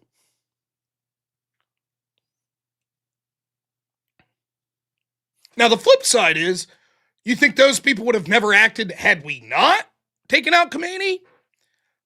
Maybe, maybe not. I mean, they're still, if they're here for the purpose of one day potentially committing terrorism, I mean, I don't know how much we say, well, as long as we don't fuck with Iran, then they'll never commit terrorism. I don't know about that. Yeah, I mean, and then Kashmir makes exactly that point, where it's like, so we were going to have terror attacks anyways, eventually. If these people, do you really think, like, the potential terrorists sent by Iran, it's a sleeper cells just sitting there drinking coffee, like, oh, so as long as diplomacy going on in Iran, then, gotta get to my 9 to 5. See you later, honey. Like, of course not. But it's something that we're likely to see. Now, as shitty as it is to say, we'll get to the politics of this at the end, that probably helps Trump politically, as fucked up as that sounds. But it sort of proves the point. Like, how do I want to get canceled today? Yeah, let's do it. Right? It's like when you're like, that's going to be a tough one. I don't give a fuck. Here we go. It's like you'd be talking like black folks. And you'll be like, man, I don't know why I'm fucking, like, it's an excuse or a get out of jail free card if someone uses one particular word that you think you could use violence. Like, is there something like, why is that with this culture? And they'll be like, go ahead and use the word in front of me, motherfucker, and see what happens. And you're like, it's sort of proving the point, right?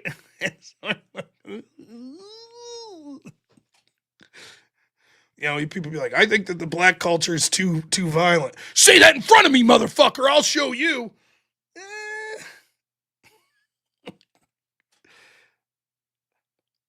If the argument is, look, you can't take out Khomeini because one of the reasons is Khomeini has sleeper cells in the United States that will bomb everyone. It's like, maybe that's the reason we should be taking out Khomeini, right?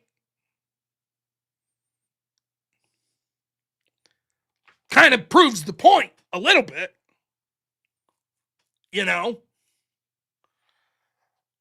So, the other thing is this. You just never know. You never know. You say, Khomeini's a bad leader. Regime change. That next guy might be worse.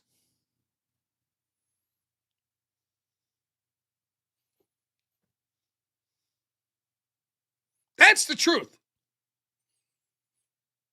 You don't know what this could lead to 20 years from now. Now, we also don't know what could have been led with Khomeini being there for 20 years or whoever his, successor would have been.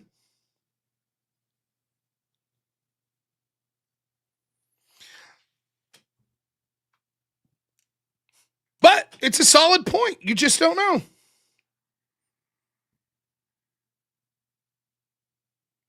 Oh, Ryan was on, good for him, was on Laid Back Law. Cool. Do I think a terror attack against the U.S. or Israel is imminent? Maybe, but no. I won't say that I can say that definitively. I think that we would likely see them bide their time a little. If I'm honest, maybe 3 months from now. I guess it depends what you mean by imminent.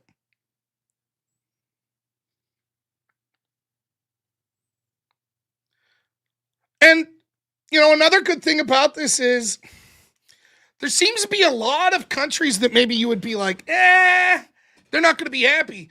But it's my understanding that a lot, like, I think that, like, the Emirates and Qatar and some other countries, they kind of were like, all right? Am I wrong about this? Yeah, and I'm hearing that didn't Iran, like, launch a bunch of missiles at a lot of these countries? Yeah, I did predict this, that it would be a focus on foreign policy. I also think it's a mistake. Yeah, they're sort of all on board. So, Saudi said they fully support it. And if you're on the left and you hate Trump, you gotta like this, because didn't some people, I saw some social media posts saying, we're Iranian intelligence, and within 24 hours, we're gonna release the proof that Trump assaulted children with Epstein. So there you go. Finally, now you'll get your proof. No doubt, it's on the way. It's in the mail. I'm sure they'll take out a full page in the New York Times.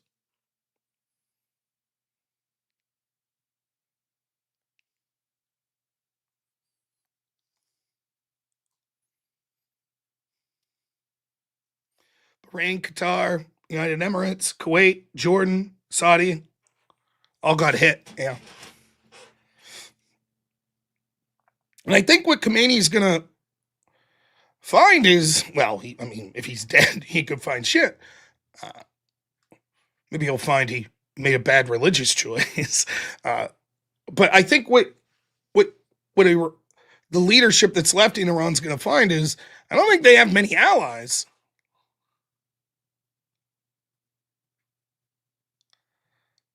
I don't think it's going to just be one day and there's not going to be any blowback like so far Venezuela's been. By the way, you might see that. Hey, Grid, thanks for the raid, man. Good to hear from you.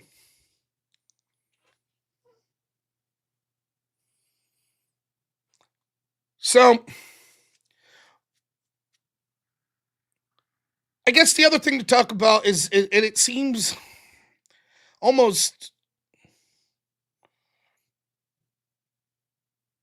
I don't know what the word is. It's like, feels gross to even talk about the political angle of this.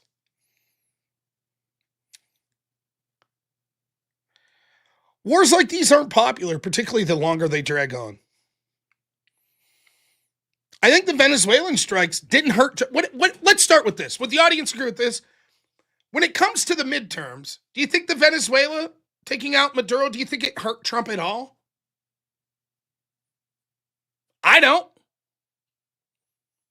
I think the people that maybe were like, I don't particularly like this, were like, it was so fast that it was like out of sight, out of mind. I think there are people it certainly helped Trump with. So if anything, I would say a slight help to Trump from the Venezuelan strike. But I don't think, I don't know the population of people that were going to vote for Trump, but then aren't because of the Venezuela thing. I don't know who that would be, because it was just so damn fast.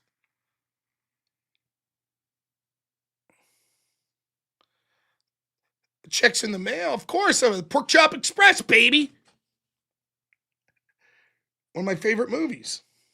The after you paid your dues, you say, yes, sir, the check is in the mail. Big Trouble Little China. So as far as this goes, if it's quick, I don't think it might even help Trump. But if it drags on, I think that'd be bad. Now, if it leads to a terror attack, then it's up in the air. I think that ultimately that would sort of cause people to rally to Trump. Certainly, it won't be the same as like 9/11 or the Boston bombing, because the Democrats will jump, this is Trump's fault. Maybe they'd be right even that there was blowback because of that. But Trump's going to hit back with, but these people came in with the open border under Biden.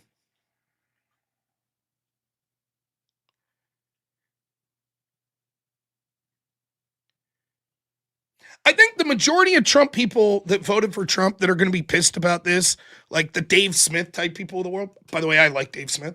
I don't think they were going to vote for Republicans anyways in the midterms. I think they're pissed off about the Epstein shit. They're pissed off about the initial bombing of Iran.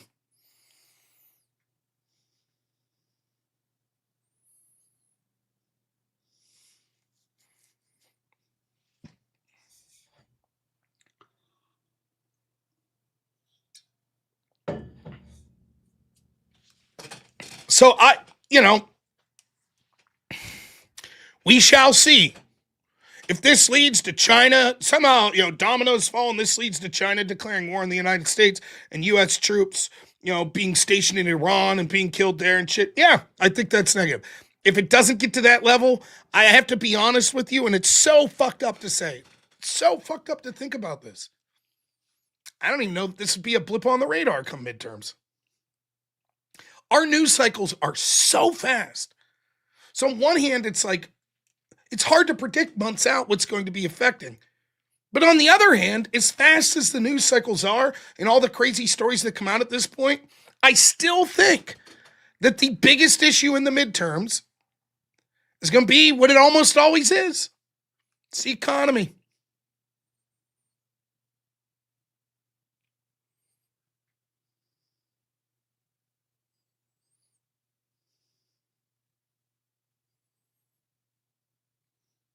It's the economy.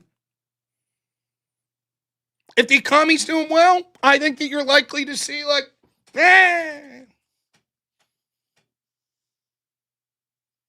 Take it easy, Grid.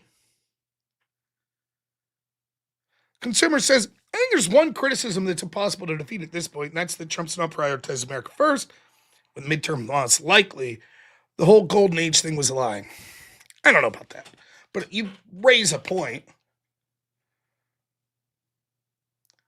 I think before the attack in Iran, and now, a day after it, as far as I'm concerned, my prediction remains the same. Republicans probably lose the midterms.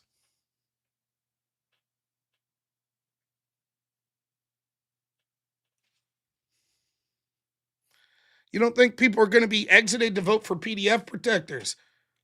So you're predicting a Democrat loss? That's interesting. Okay. Neo Jackass thinks that people aren't going to be excited to protect PDF protectors in the Democratic Party. Interesting. Could be that people are fed up with how the Democrats sat on these files for 4 years and how the Obama administration allowed Epstein to roam free. And it wasn't until the Trump administration that he was arrested. Interesting.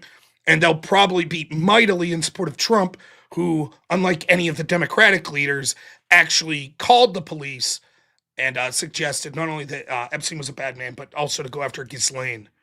So you could be right, Neo Jackass. It's an interesting observation. Perhaps like the Iran attack won't be that important because people will be so upset about the Democrats protecting PDFs, including prominent Democrats like Reid Hoffman or Hakeem Jeffries, continuing to try to work with Epstein after he pled guilty in those 2008, 2009 charges.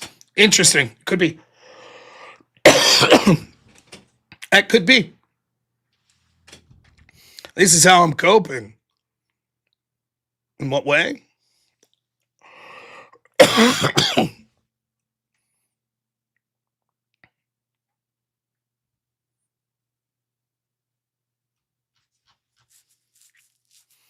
So,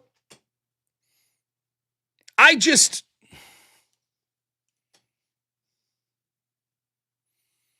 don't know that this affects, as right now is what we're seeing, politics that much.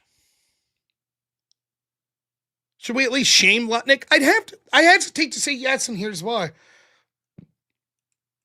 I need to read more on specifically what Lutnick did. I do. He was continuing to hang out with Epstein after he pled guilty, right? It's not great.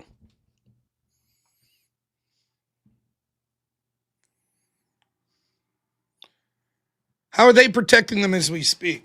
What is the protection? Go on. I'm interested here. We're talking about Iran today, but I know the left-wingers can't help it. the left-wingers that totally supported Bill Clinton, even when they knew he was with Epstein, and supported all the attacks on Trump led by Reid Hoffman, even though we knew he was a big Epstein buddy, and support Hakeem Jeffries, and supported the Biden administration that sat in the files and did nothing. I know that they're all of a sudden they're pretending they're really, really, really, really, really concerned about the Epstein stuff. So, hey, I'm cool. How are they protecting PDFs? Go ahead. Totally willing to hear it. Let's hear it. They can't help themselves. That's the other thing. Any legitimate criticism that Democrats could have of Trump bombing Iran, I don't know what they're going to say. They're just going to be like, yeah, but Epstein, Trump's a racist. And it's hard for them at this point to actually make a fucking legitimate criticism of Trump because they're all in on the rest of this shit. Don't be intellectually dishonest. So here you have it. Would it surprise you to know that this is person, 200 on my chat that's made these sorts of claims? Trump's a PDF, or Trump's protecting a PDF. Cool, can you show me where? Oh, come on, you know.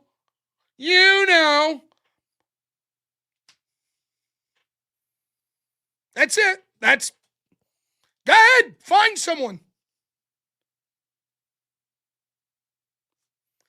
Every time you try to talk, I've done show after show. Call in, tell me where your facts. Well, what about Tiffany Doe? What about that?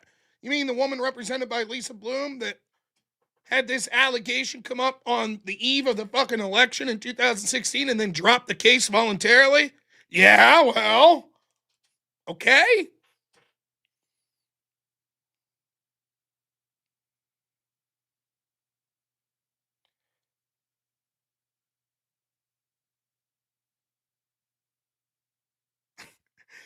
Did he lobby Marjorie Taylor Greene against the release of the files? Maybe, and that's protecting PDFs? Cool, show me the PDFs that the files have outed. Go ahead. So then the implication is because, I don't even know if he did lobby Marjorie Taylor Greene. I think she said as much. But because, for whatever reason, he was like, whoa, we don't want to release all this shit. Let's assume that's true. Okay, that means he's protecting PDFs. Well, the implication would be that the files have shown people that are PDFs. Go ahead.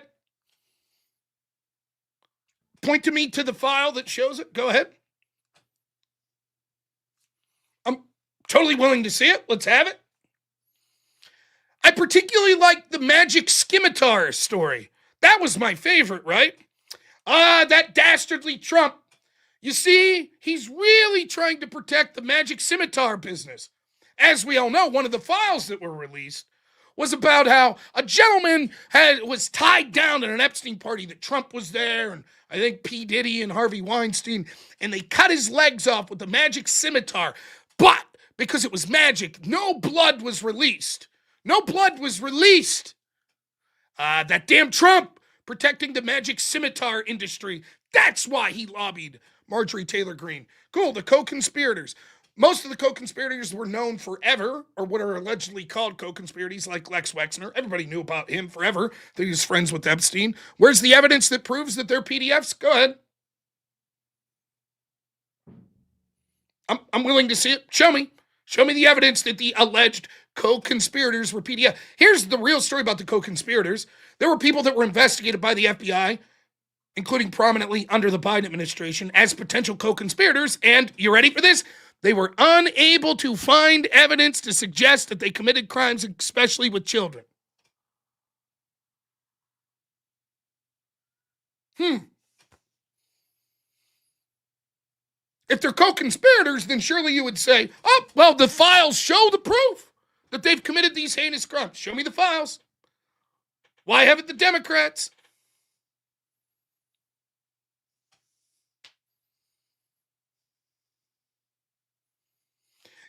Yes, you remember the limo driver that claimed that a woman told him that she saw Trump and then tie down a girl and murder her, and the Democrats were over that. That same person also in that same interview testified to the FBI that the Clintons did the Oklahoma City bombing. Weirdly enough, although the Democrats have focused on the former allegation, haven't talked about the latter.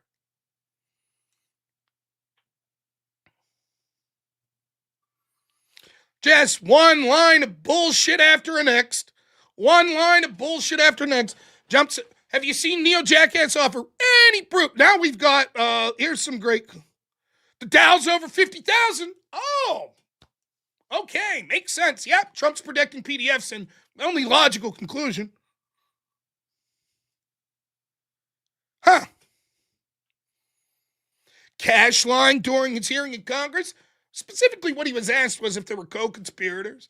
He said no. Now, maybe he did lie. Doesn't mean that Trump was protecting them. Seems likely that his defense will be like, no, there were people that were alleged to have been co-conspirators. The FBI looked into it, and they were unable to find proof that they were co-conspirators. So therefore, no, there are no co-conspirators. That's why we're not arresting them. If we find more evidence to show that there are co-conspirators, then we'll do something about it. Right. All right, prove that there are co-conspirators.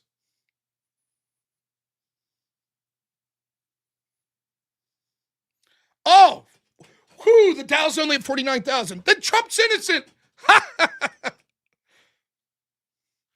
All these people have are fucking talking points. They don't have fucking no shit.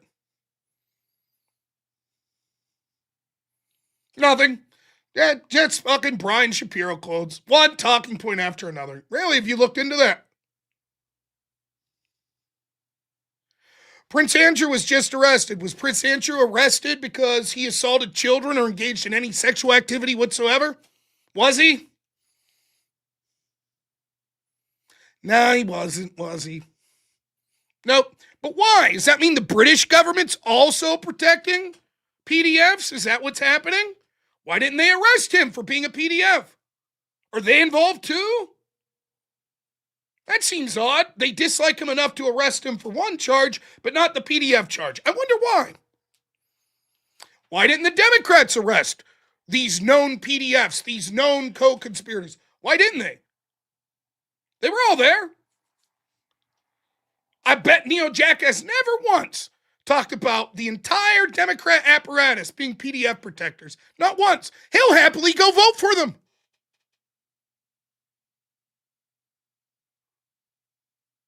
But trust him, bro. He's really concerned about this.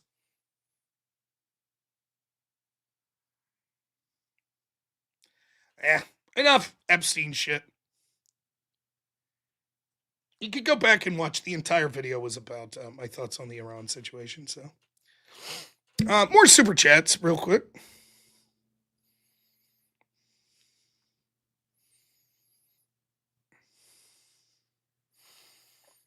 Shazzy Bear, thank you so much for the membership.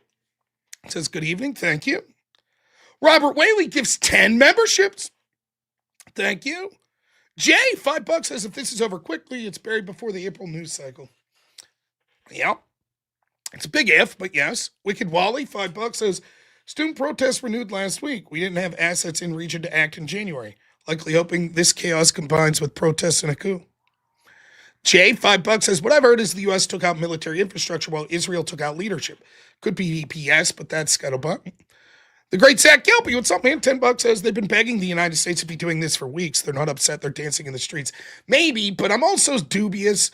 I'm not saying that that's not the most likely scenario. I believe it is. I think that the Iranian people fucking probably hated Khomeini more than we even know. I mean, they could be executed for not publicly liking him. But I also know that it's going to be in the interest of the West to push out bullshit propaganda that favors their side. But you're probably right. I'm just saying I can't confirm. Gavin Freenan, $5 says, so you're saying that's true. Vita, $5 says, Rob crushed a moron for 8 hours, then immediately destroyed a different moron for another 2 hours. Total 11 and a half hour stream, and he's back. Shut up and take my money. Thank you. I lost my voice, though, yelling at that guy. James, $5 says, don't worry, I never drive faster than I see. Besides, it's all in the reflexes. You know,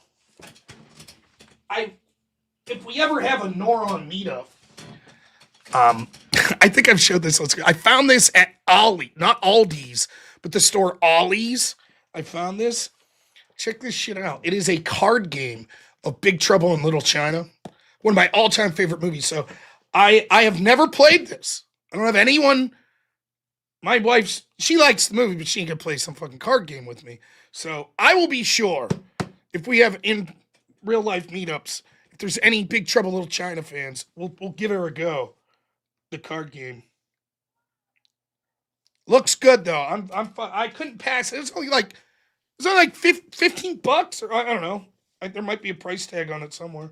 That's pretty badass. Yeah, it's by Upper Deck. Now, before you move on, you did mention that you're losing your voice. Now, I wanted to, before you move on to that next super chat, got a quick little invert here for you. So, I've been going to panels, learning from you, learning how to debate. So I go to panels recently, right?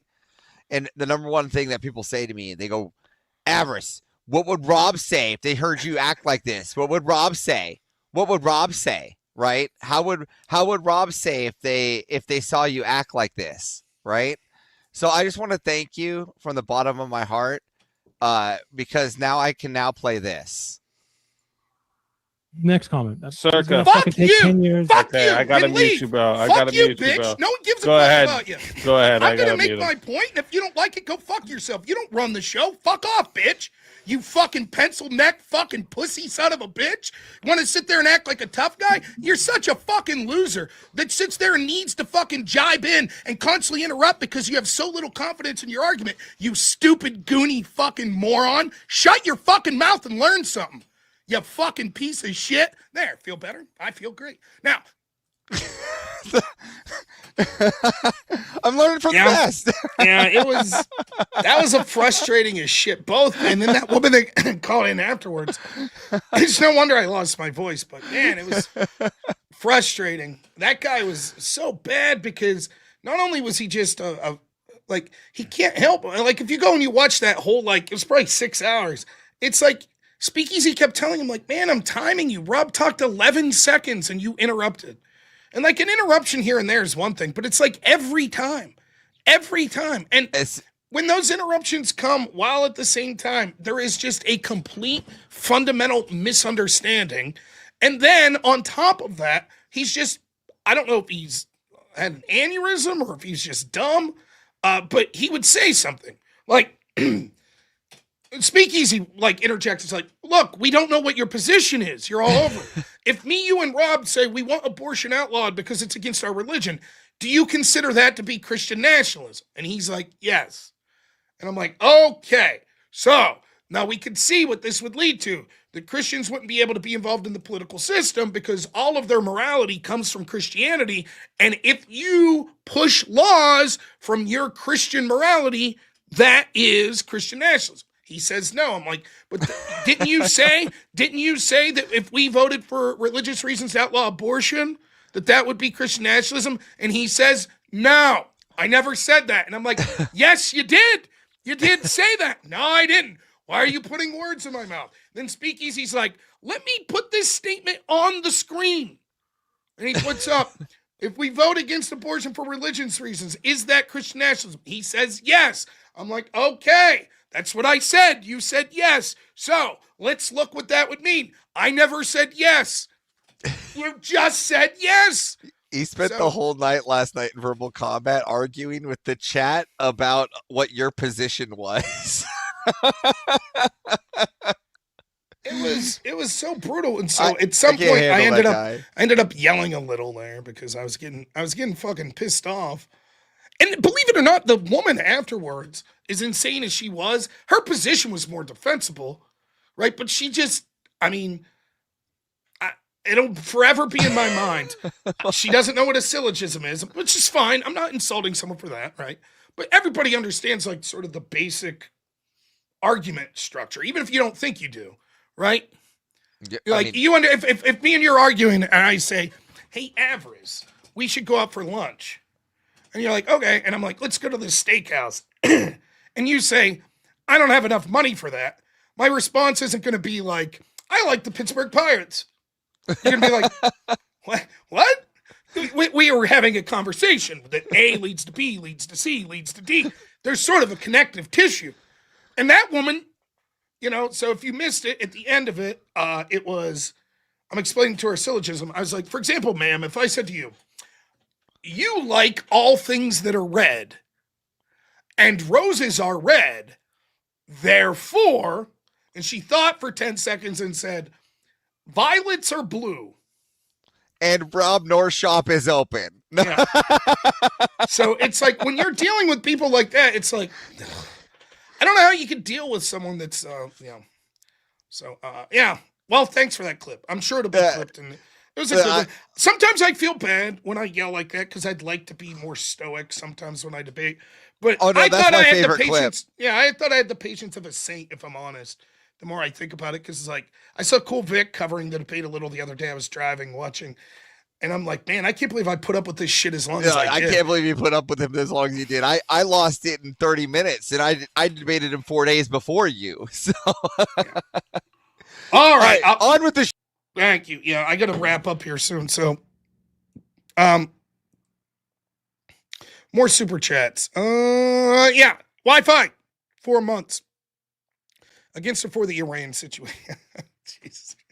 Is sort of a nuance thing. Go back and watch the first hour of the show. My gut feeling is against. James, member for 11 months, says, that is amazing. Thank you. Jordan Lofgren, $5, says, in conflicts between nations, there's a statute of limitations on retaliation. Some dude probably somewhere, yeah. And then Robert Whaley, $2. Good stuff, cheap ollies, baby, yeah. All right, one other thing I wanted to show before I go tonight.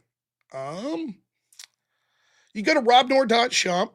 I'd appreciate that if you want to buy any merch. However, Did you know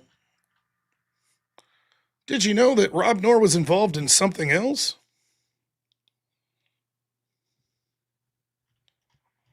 Maybe.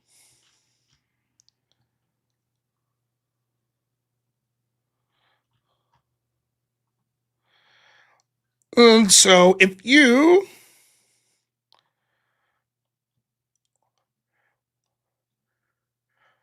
are interested in debating feminism or feminist, did you know that the Crucible has a new debate course out?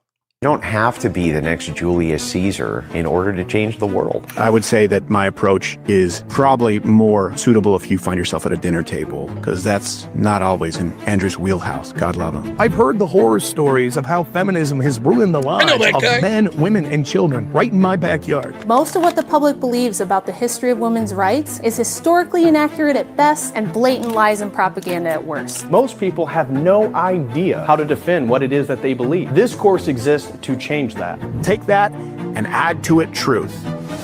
You got a winning formula. You just have to not be afraid.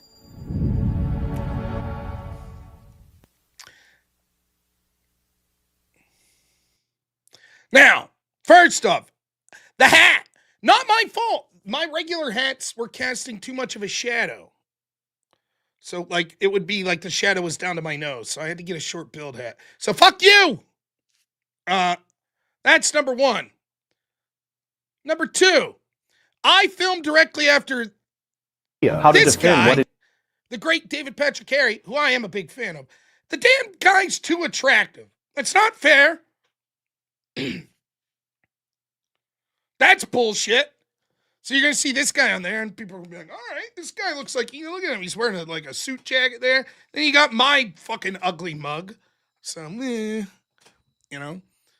By the way, you're like, why didn't you just not wear a hat? Well, because I'm bald and the light was shining. And for those of you that get confused about Debate University, let me bring it up here first.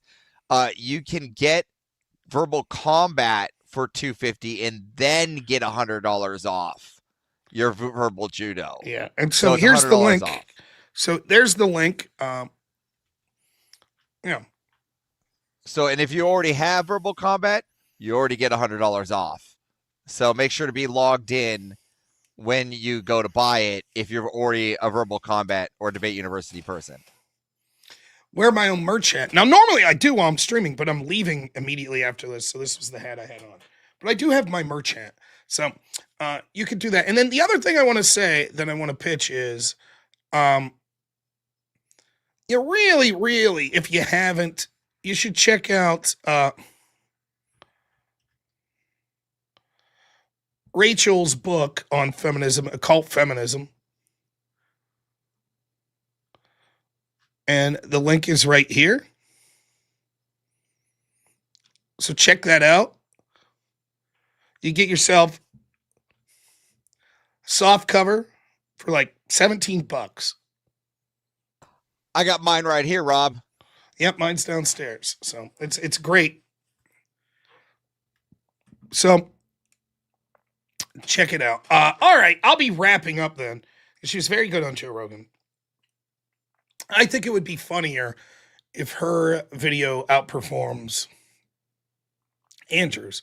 Also, you should consider, as I put on X, you should consider getting the hardcover of Rachel's book.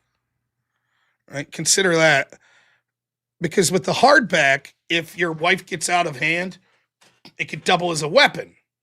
The softcover, you smack your wife with the softcover. But the hardback, yeah, you make your point with the hardback cover. So there you go. Debate feminism both physically and mentally. So, all right, I got to head out, so I won't be around tonight. I believe tomorrow, 8 p.m., the tentative plan is TikTok Siege. Me and Andrew Wilson will be doing a TikTok Siege, so you'll be able to find that right here. It should be a lot of fun. I'm assuming it's going to be big Iran debates. All big stuff. So, and then I'm sure we'll get the occasional Epsteiner. I don't want to talk about Epstein. Sounds good. So I will raid you over to someone. I think the Crucible's on. We'll probably just raid over to Andrew. But thanks for coming here today. I do apologize. It was a shorter stream. Like I said, I'm doing some stuff with the family here. Look, last thing I'll say, and this is cliche and it's stupid, but, I mean it. I just pray that this conflict ends as fast as possible, not just for the American people, but primarily for the American people, but also for the Iranian people. At my core, I am sort of a softie, and I really do hope that it comes across as best as possible. So take a moment, and I know people were talking about what Charlie would have thought about this. Furthermore, ASMR, for example, Charlie warned about the war pigs at DC and the plans were ran over and over and over and over and over again. Thank you so much for that. We get it. You hate what's going on here. I think I tried to make my points clear. I don't think you're a piece of shit if you think this is despicable or if you think it's based. Same thing I've said about Israel. People that think Israel's fucking the worst ever versus people that are like, no, they're great. I'm perfectly fine with either of those positions as far as your morality. So I tried to give my opinion. If you missed it, if you came in late, go back. I tried to be as articulate as possible. Problem is, so many people are so passionate on this particular subject that if you're not 100% on their side, they're just going to attack you and think you're an asshole about it. So I tried to do my best. That's all I could do and articulate what my thoughts are. So say a prayer for Charlie Kirk and his family. Not on this issue particularly, but in the fact that he was taken from us, assassinated, and so many people cheered it on. So take a moment out to think of him and say a prayer for him. I should see you tomorrow around 8 p.m. Eastern. Thank you so much, everyone, and as always, have a good one. Only in America is it possible to say, you know what, I don't like the way the country is going, and to do something about it. Take that risk. Take that leap of faith. Stay involved. Trust God and act obediently. Romans 12:2 verse. That God will use all things for good for those who love him. It's bigger than you. I want you to remember that. It is bigger than you. It's bigger than me. You are here to make somebody else's life better, the pursuit of liberty and freedom. You know what gives me strength? The hundreds of thousands of you that say, Charlie, keep going.